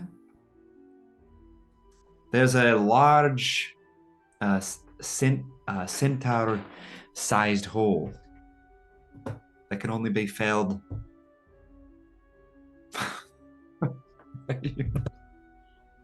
By a centaur. You only have one note taker. I don't want to take your only note taker. I'm sorry. Make a persuasion check with disadvantage. No.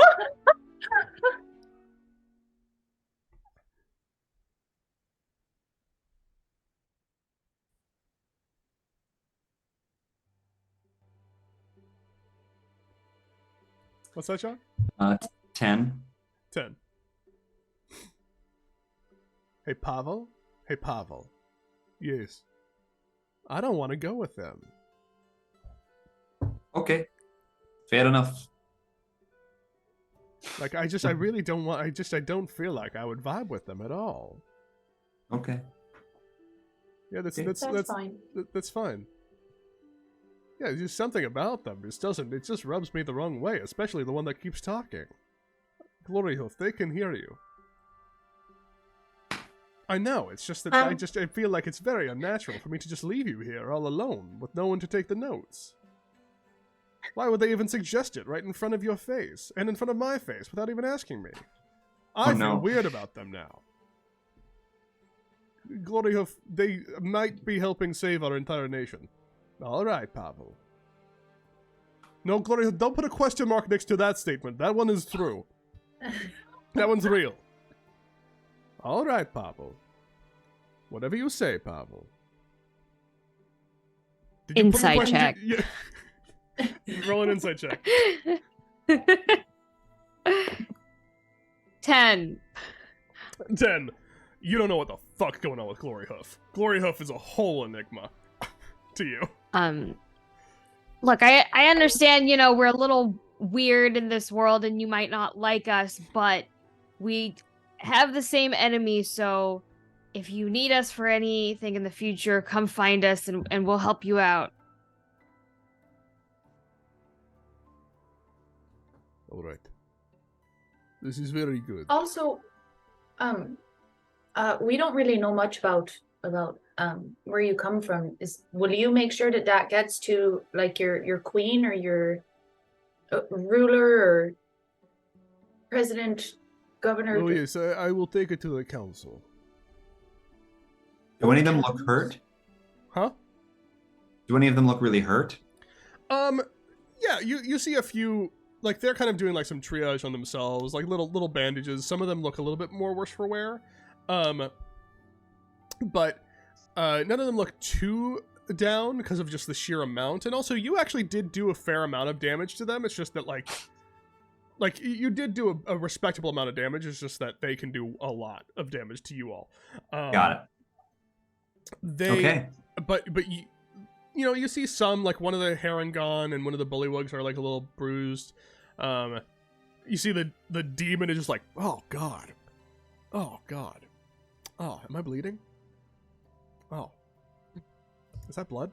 This is going to be such a weird question. Yeah. Do I like recognize the demon? This is like the closest thing to an undead. I don't even know if demons are undead. They're not. But like, you know what I mean? Okay. Make a history or religion check. Okay, I'm going to go with religion.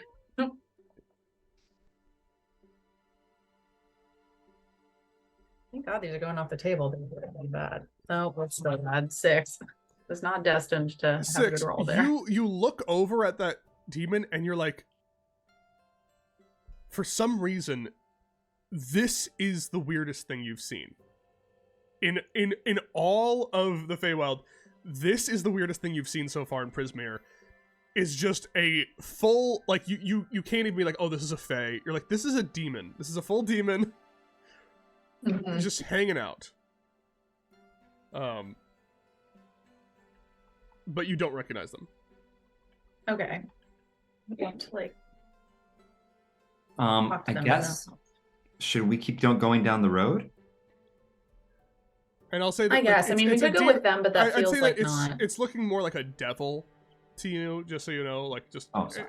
hot. Just, Okay. yeah, they're not like a demon, they're like a devil, Hot. so hot. Yeah.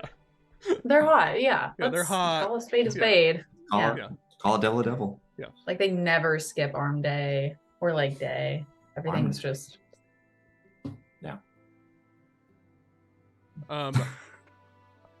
Tail day.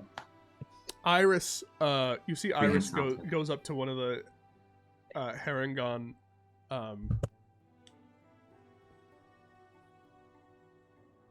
this,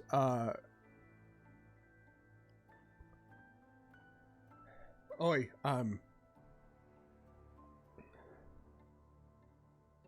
do you happen to know if,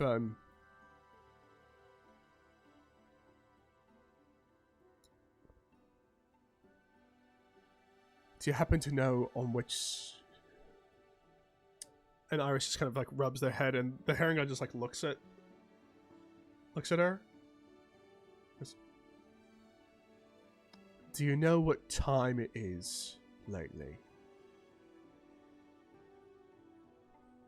And the Herringon just goes,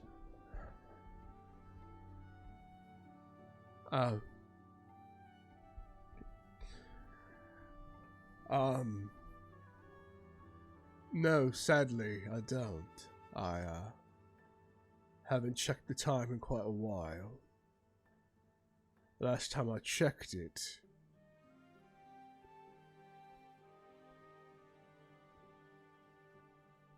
it was around 12. 12. Not 6. Not 6. 12. Insight? Oh. I was about to ask, is this some sort of like thieves' cant? Yeah, I will say, for Jasmine, you can roll an insight with advantage, for sure. Okay. Because it is kind of like thieves' cant. That will be a 19. 19. You know, you don't know exactly what they're referring to. But you can pretty much, you've like noted things like on her maps that she's done, and you've noticed like on her map there have been like sometimes like some clock symbology, and you're pretty certain that 12 o'clock refers to like the area of the map that's the House of Glass, and 6 is the area of the map that's the House of Cards. So with a 19, you don't know exactly if they're referring to like a group of people, a singular person, but you get the feeling that they're kind of asking like, where is this thing's allegiance right now? Okay. And they said that it's currently at noon, not 6. They said that they they don't know exactly where it stands right now because they've been in Fable Rise for a while. Okay. But they said last time they checked the time, it was 12, not 6. Okay. And that seemed to be news to Iris. And that's the Queen of Glass, sorry, just to clarify. 12 is Queen Queen of Glass. 6 is, at least in, like, yeah, I would say with a 19, you pretty much have cracked the code. You understand that that's what's going on. Okay. So whoever they're referring to is saying that their allegiance is right now to the Queen of Glass, not the Queen of Hearts. Okay.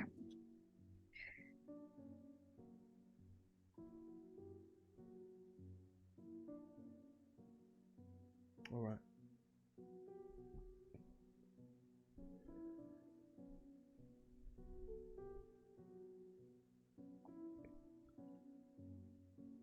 Okay, well, Iris kind of comes back. Well, we should probably shake a leg. Things are probably going to get a little bit hairier, and kind of looks around very softly and whispers directly, like tries to whisper to all of you.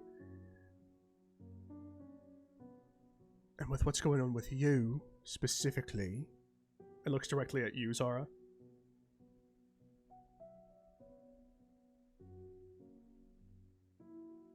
The Lollipop Guild might be around here somewhere too, so we might want to go quickly.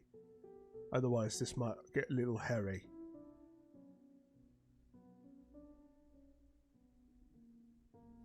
Insight? You make an insight check, sure. Do we know what that? You know what that means. without insight, but Oh, I do? yeah, you know that the Lollipop Guild is the guild of the followers of the cat, who have been following and challenging Zara.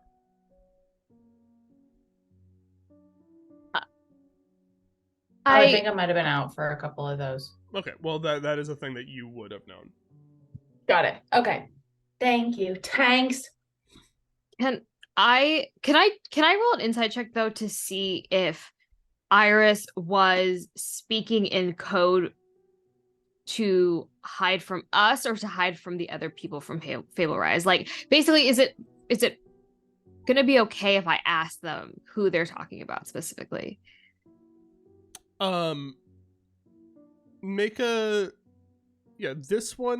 Make an insight check, just a straight insight check, because this is a different thing. Okay. Yeah. You can always ask her later and probably pick up the vibe too. 16. 16? I think you know in your head that she probably thinks you're stupid and probably thinks that you don't know what she's talking about anyway. So, like, you don't understand the political intricacies of this land. So if she's trying to hide anything from anyone, it's probably these people. Like, it's probably the people who exist here, not you. Okay. Because I think you don't. Because like, how would you know what any of it means? You know. Right. How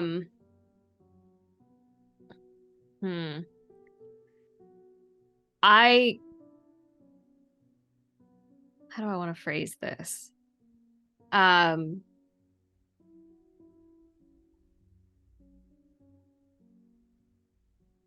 gonna think about this, but I'm gonna turn to the group and be like, all right, if we're gonna follow the Yellow Brick Road, I think we should get moving. I agree. We got to go get Golzog. It was really nice to meet you, Pavel. You're right. I hope to see you in Fable Rise, and I hope it is. If this is any indication. And again, like, whenever he holds up the piece of paper, it's like as big as him, and his movements are very like stock still, like stop motion. Any indication? I hope it is still floating in the air when you do so.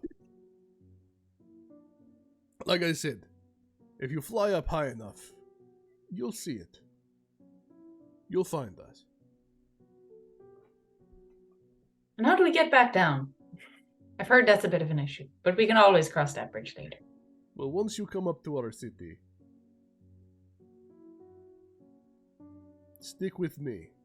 As you can see, we left once. The council can be strict, but you'll find ways. You may make enemies, but All right.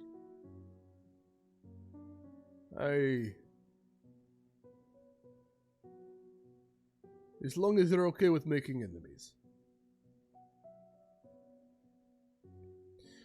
Well, I hope you'll find your friend, and I can't wait to hear what is at the end of this, which is very sad for him, if that is what is truly at the end of the Golden Road. There are going to be a lot of people trying to come for your friend. Oh. Anyway. Thank you for leading us straight into our path. That was a big kill, apparently. So be safe. Hope to see you again. We can talk openly. Yes. Wonderful.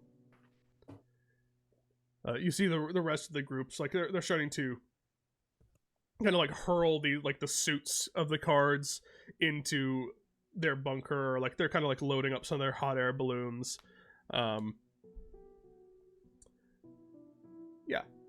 Sniffle Whiffle like kind of looks at you all with like a side eye, cross-armed. Just flies away, but slowly. Thanks, Sniffle. Bye. That's fair. See you later. Ting-ling-ling, and then like zips away.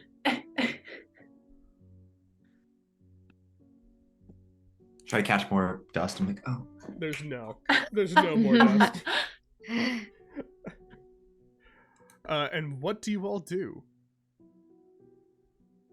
think we, Oh, the yellow brick road. yeah, we book it down that road.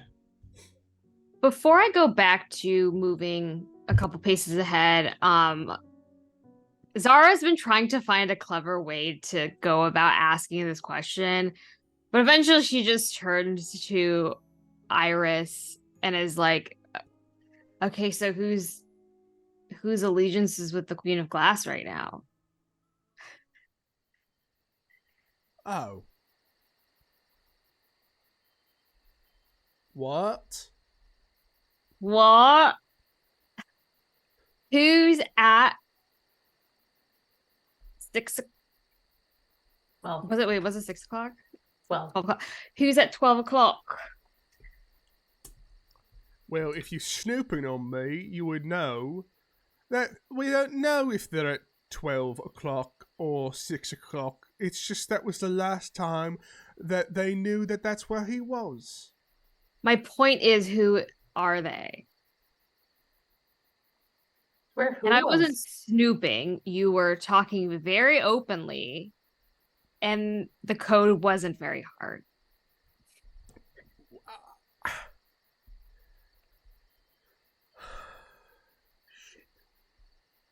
I can't tell you anything. At all. That I don't want to.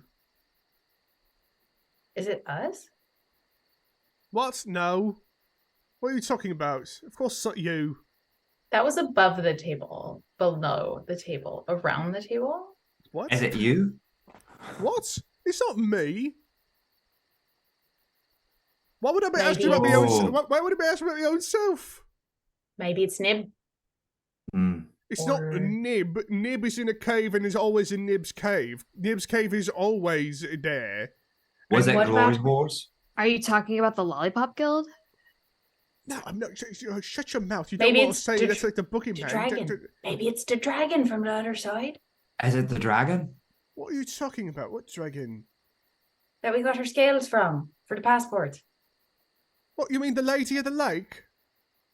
She's not even Is in... it Glory Horse? She's not even in this... You mean the centaur we just met? No. Who are you talking Yeah. about? If you want us to stop asking dumb questions, just answer the question. Make her Was persuasion it check Sierra? flat. It was disadvantaged, but that argument made it fully flat. That argument was good. Fair. It's a good Oh, argument. that's not great. That's a 4. Oh no. I, unlike the cards, I can stand up to torture. So you know what? You all can keep asking your silly little questions the entire time we walk down Time this to yellow brick remember, road. Tate! This yellow brick road, and I won't be able. I don't have to say anything because I am You know- loyal. I keep going. I asked, are you talking about the Queen of Glass themselves? Like, is the Queen of Glass changing allegiances between the Queen of Glass and the Queen of Hearts? Or are you talking about the Ace of Spades? Or are you talking about one of the deuces? Wait. Or are you Or maybe the talking about- council. I know. Are you talking know. about Longscarf? Are you I talking? know who it Are you is. talking about Sierra? Is it Sierra? Is it me? I know who it is. See, Tone knows. Tone's smart. Was it someone you loved? What? Someone you were in love with? Is it Golzog? Is that why he left it? Or is it? Oh my gosh! Is it Princess answer my Zelda question. Calzini? Answer my question. Was it someone you were in love with? Make an insight check. Anyone can. Everybody? Yeah, everybody can make an insight check. 19. 26. Mine wasn't good. Okay. And number. Let's go. No, it's not someone that I'm in love with. You all who rolled very high. Actually, what did you roll, Tone? What'd you roll? 10. That's fine. She rolled a 3. Oh, okay. you all can tell that's true. Not talking about someone she's in love with. Okay. It does have to do with that though. Like you're Okay. not far off. Like Oh. like the person that she's talking about right now, not that. But it clearly that like hit upon like she's been like rock steady this entire time, and that for some reason just made her go like, "What? No, absolutely not. Fuck Is off. it- Fuck you." Is it your lover's mother, or is it your lover's father, or is it your lover's sibling, or maybe your lover's child? Is it a child you had with this person you love that is now switching sides between the two? And Well, I just like I you just rolled a keep 26, right? Or I didn't. I rolled a 19. 19, Hannah okay. rolled I rolled a 20. Yeah. 26. You see, I just got like no, but Marabella on lover's father. There's a moment where she's just like, no, like it's like, no, and so you're like, okay. No, it's none of Like- those. It's not one of that. You're wrong every time. You're It's the the most lover's wrong. father. No, it's not. I didn't say that. Oh, your voice went really high. Oh, it went so high. You are all the worst Look at me. people in the world. Look, I'm not gonna look I don't look have at me. to look at you. Is it your lover's father? They're not my lover. No, they're not my lover. They're not. No, it's not their father. It's no one. They're not my lover, and it's not their father either. But It's you're no in one. love with them. You Hey, don't since this know will- me. Ooh, know me. Iris has a crush. Ooh. I This will Iris. probably. I will kill you. Oh, I will do it. I'll do it. Iris and the 8 of clubs kissing in the tree. Hey, since this will probably- don't insult me that much. That's mean. That is the meanest thing you said. I would never do that to you. I would never do that to any of you. Since You're this will right. probably last 10 minutes. Iris loves a 4. Is it the Ace of Spades? No, it's not the Ace of Spades. Is it long scarf? Do you What? love long scarf? What? No. I don't love long scarf.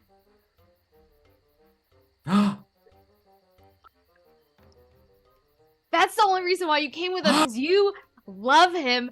Because you hate me so much, but you love him more than you hate me, and this is why you're here. What? You are lying. You His don't scarf know. is so long, the way it blows in the wind. You are. You don't know. He's a great leader. I think he might like you back. But you don't know what you're talking about. All right. So We we're don't tell us. You don't know. I don't. Is it getting pretty late? I'm gonna start making dinner. Like it is actually because like it's been like a full day and like I'm gonna start making dinner. later. As you're walking along, it is getting later. I'm gonna make a couple And survival this entire time, even though they've had a contentious relationship, Iris is on top of Sierra. I was rolling like checks behind the scenes, and Iris did roll really high animal handling checks the entire time. Nice. With disadvantage. And Iris goes, "You're all tired. You're exhausted. You're not thinking straight, and you're not making sense. So And you're in love. I am not in love with Aggie. I'm not in love with Agadon Longscarf. Was that a nickname, Aggie? Ooh, Aggie. Stop it. It's a thing that we call him because we're friends. We've known each other forever. Because you love him. That's not... So we're looking for Longscarf Senior. Is that who you're interested in? It's not his name. Okay, well then what is his name? Because I'll keep calling him Longscarf Senior until you give me some information. And if it annoys you so much, then you better change What my about Daddy behavior. Longscarf? Don't Papa, dare. Papa Longscarf. It's not his name. So my Father, apron out. I'm just working on a bonfire by myself, and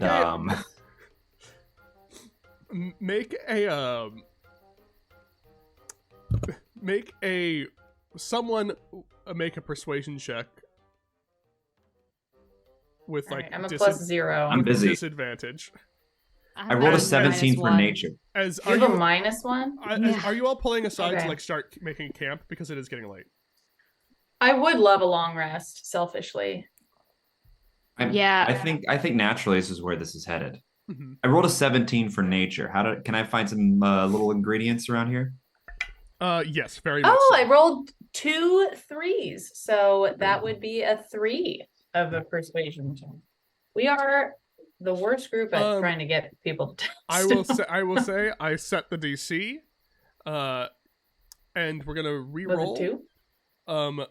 We're gonna re-roll just because I also rolled a 3, and that would mean that it would mean that there's just nothing changes, and it would just be this over and over again. So let's just re-roll it. Right. Roll a persuasion check. Both of us? Yeah. Regular or at disadvantage? At disadvantage. Okay. That doesn't change. Well, that's high. Mama needs a new pair of shoes. All right, 16. 16. Yeah. She goes almost like in a rage. Like she like gets off as you're like setting up camp to like take a long rest. She just gets off of Sierra. She says, "Don't call him Longscarf. That was a name that Aggie named for himself. He earned that name himself. He got it himself, all by himself. All right."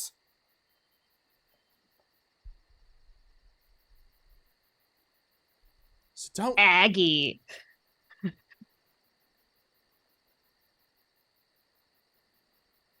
Seems like you're acting a bit haggy. Well, until we know his actual name, we're just gonna call him Papa Longscarf because you just won't give us any information. So what do we call him, other than Longscarf Senior, Papa Longscarf, Daddy Longscarf, Longscarf I like Senior? Daddy L. Yeah. Senior The first. of his name. Long Scarf. Just, Son of like, Long Scarf. Still like holding out so strong. And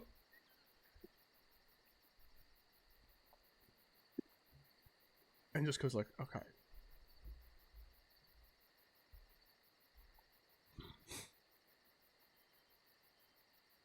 Do you really want to know about his fucking father?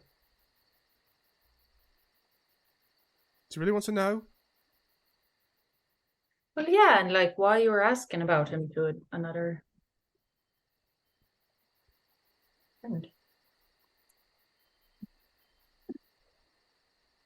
He's a piece of shit, alright? He's a flip-flopping opportunist.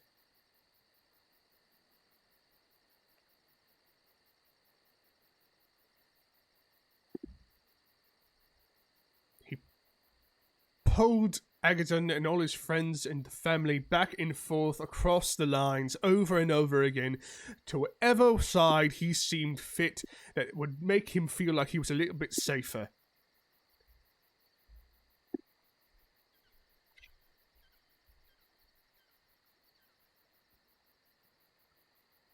Truth is, I don't even know his fucking name. He would never let us call him that.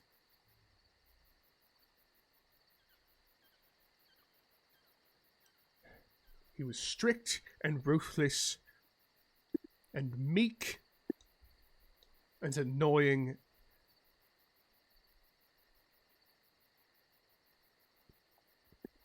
and obsessed with time.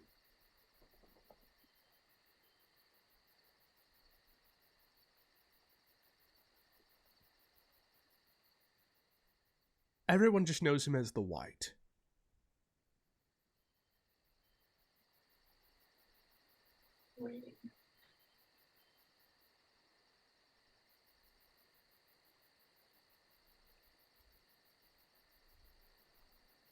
Why was he obsessed with time?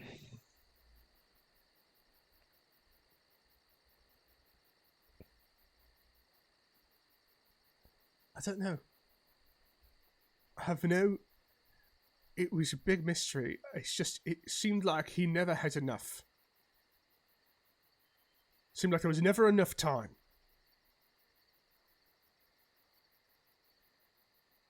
that we were never able to do what we had to do with the time that we had, and that he had to just keep going back and forth between the two sides over and over again.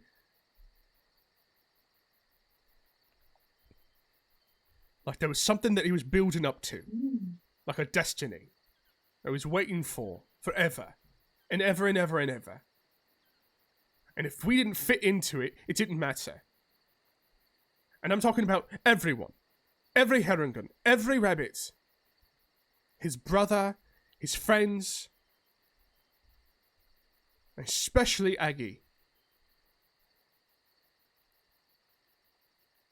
No matter what he did, no matter where they went, they were always late. They were never on time. Never fast enough. Is there a strategic reason why you're tracking him?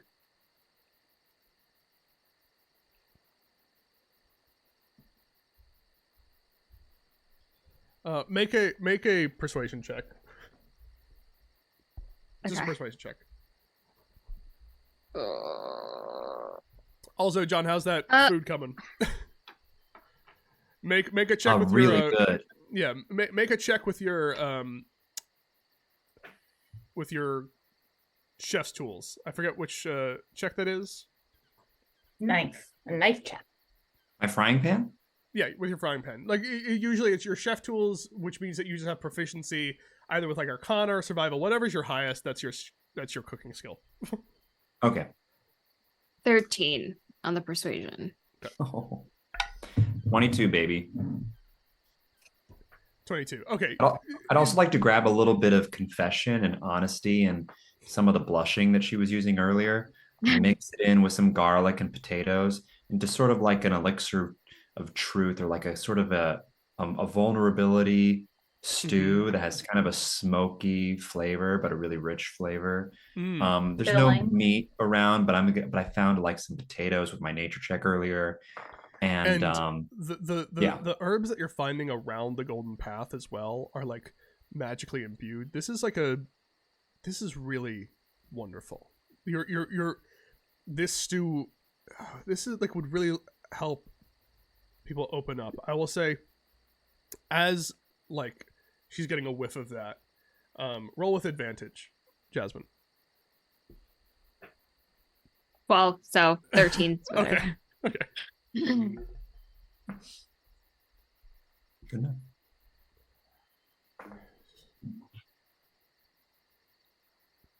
I'm already telling you more than I should. I promised Agadin I wouldn't tell anyone this. It's not my story to tell, really. He just asked me to check. All right. Is that enough? Yeah. Do you care? Do you It's know not going where to he hurt is? you. Do you know All right. where he is now? No, I don't. I don't know. I don't know what side he's with right now. But apparently right now he's with the Queen of Glass. Or at least that's the last time he was doing stuff. Which I guess is a little better. That was always a little nicer. But it just means that it's more fortuitous to him at the moment. Well, as long as he's not a threat, that's fine. What was he looking for, though? Like, what advantages would the Queen of Glass or the Queen of Hearts give him that would make him switch sides?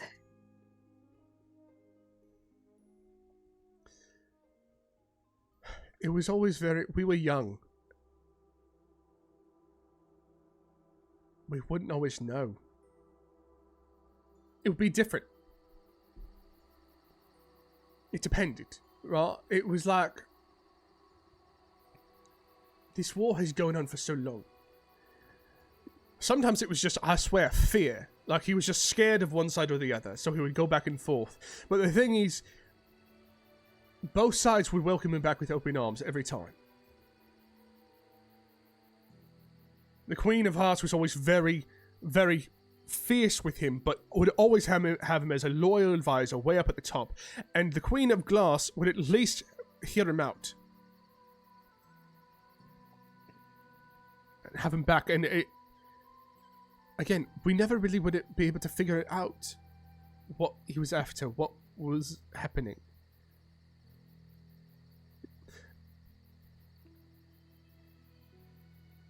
We figure He must be.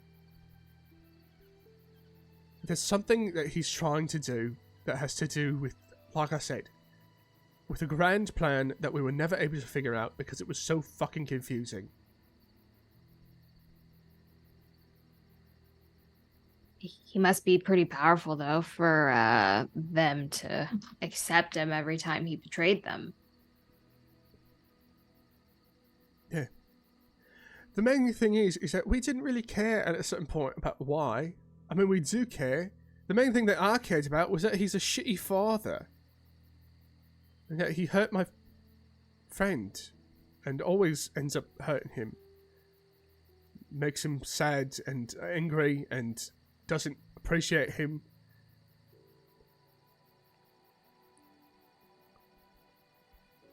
I mean, why do you think No one Agaton wants to deserves leave that. so fucking badly?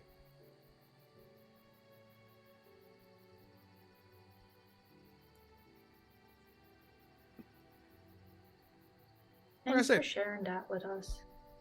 Yeah. Yeah, sure. You're welcome. Thank you for being real cool about me not wanting to share it at all and just keep going and going and going until I do. Right, friends you are. Well, we didn't know it Friends. would be so serious. You hate me. Well, I wasn't talking about you. We're gonna help your friends. Please don't tell Aggie that you know this. Absolutely not. Or at least You let know, me no one- tell him that I did, because I don't want to betray him. It does help the context. You know, I'm very lucky to. My mum died when I was kind of little, but I was very lucky to have a really great relationship with my dad, and no one deserves to be treated like they're less than, especially by a person that should be so important. I never knew my father.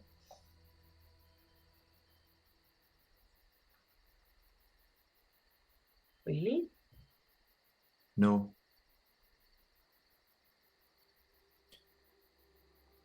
I don't have any memories of him, so it's just a big gap. Just my mother.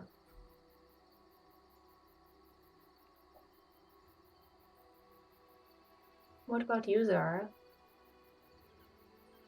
Never knew either of my parents.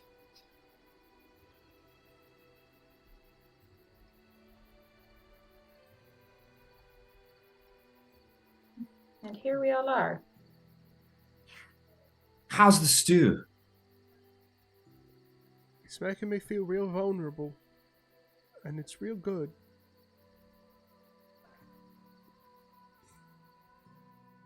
Can I give Iris like a little side hug? Yeah. Yeah, and she'll kind of like accept it a little bit, like kind of bristles at first and just goes,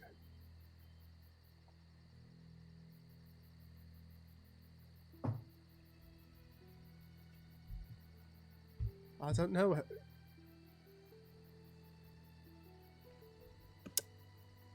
I don't know what's happened to my dad.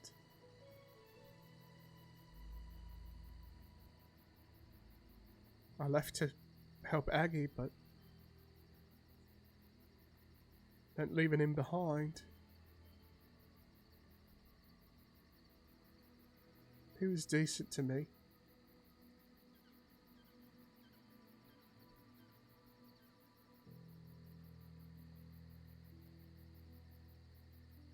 Well, while we're here, maybe we can look for him.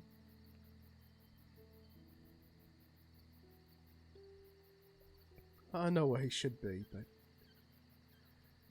we're a long ways off from there.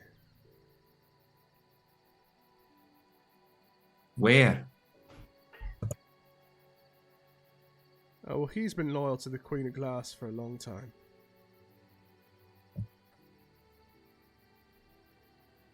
Well, we're headed to that part of town, hopefully. That's where we want to go, so maybe we'll run into him.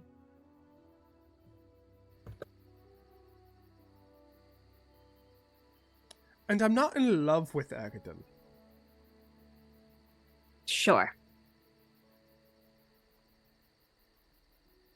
No, you respect him. I can see that. Like, I don't know where you got that from, but I'm not. So don't say that Insight. anymore. Insight, yeah. Roll an insight with advantage. 25. 24. Has been in love with him since they were kids. Aww. So in love with him. Literally just said the words, I left my father to go help Agadan. But I'm not in love with him. And there's a little bit of, when you hear it come out of her mouth, there's a little bit of, oh, she might be lying to herself a little bit. Like, she might be believing that she might, like, be believing it a little bit. Interesting. But, like, you know. Mm. Oh, completely. You do. Yeah. Although you guys would make a very handsome couple. Mm-hmm. Stop it. Let's just go find your stupid friend who's really good at stuff. Like getting sucked off.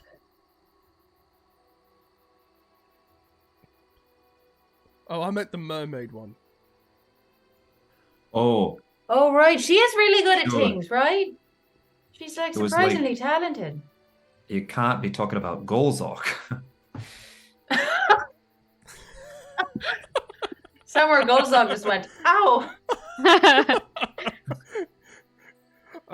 Yeah, I'll write that down. There's a moment that he's gonna have to make a wisdom save. Wait, Yeah, wait. Marty, make a wisdom save right now. Ooh, you failed. And as you all on the side of the road, make a survival check, someone, to like actually make like find a place that isn't just like right on the bright yellow brick road. Yeah, okay. No, 10. Oh, 26, 22. 26. Yeah, you're able to keep line of sight on the yellow brick road.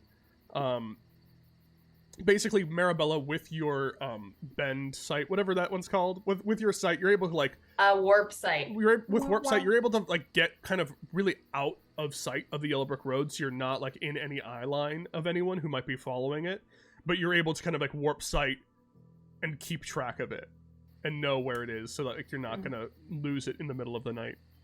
As you all lay down to rest, that's where we'll end off the session. Hey, wonderful session, everyone. Yay! That was a Wow, what a razor's edge. time. I will tell you all right now. That was very close. Oh, God, what? If you had failed I'll tell you right now what would have happened. If you had failed the check, you would have been full captured by the straight, and this would have been a very different thing. Oh no. It would have been a very different. Basically, what would have happened is both Golzog and Griselda would have been like found each other and had to go rescue your dumbasses. Oh my gosh. That was what the Really, just because of my dumbass failing all of them. No, it's a team effort. You saved at the end. It's a team effort, exactly. I did. By By the hair of my chinny chin chin. That's I was like, I had an entire other thing set up just in case, but hey, I like this one way better. Maybe. Okay. Yes. Thank you so much, everyone, for joining us. Does anyone have anything to plug? No? Okay. That's this week. fine. I will just plug the fact that I stream over on my own channel, whatchamacallum. I started replaying. It's the first game I've ever replayed. live on stream, I'm playing Chrono Trigger. If you ever want to watch someone play through Chrono Trigger because you've never experienced that story, a lot of people haven't experienced that story, and that's why I wanted to show it to people, because oh my god, Chrono Trigger still, it'll forever hold up. It's so good. It is incredible. So come hang out, join us. Next week we should have everyone back with us. I think, I haven't heard otherwise, and please join us while we do a lot of catching up with Griselda and Golzog. These three may not play for a little bit that day. I hope you're all okay with just listening to what the others do for a little bit. Totally fine. Can't wait to hear about Mermaid Academy. Yeah, what if it may not just all be Mermaid Academy that happens over there? It's been long enough that it might not just Like be Mermaid. 90%. Yeah, it's 90%. Thank you so much, everyone, for hanging out with us. This was a great time. We will see you next time. Bye-bye now. Bye-bye. Bye, everyone. Goodbye. Bye. Bye-bye. Bye-bye.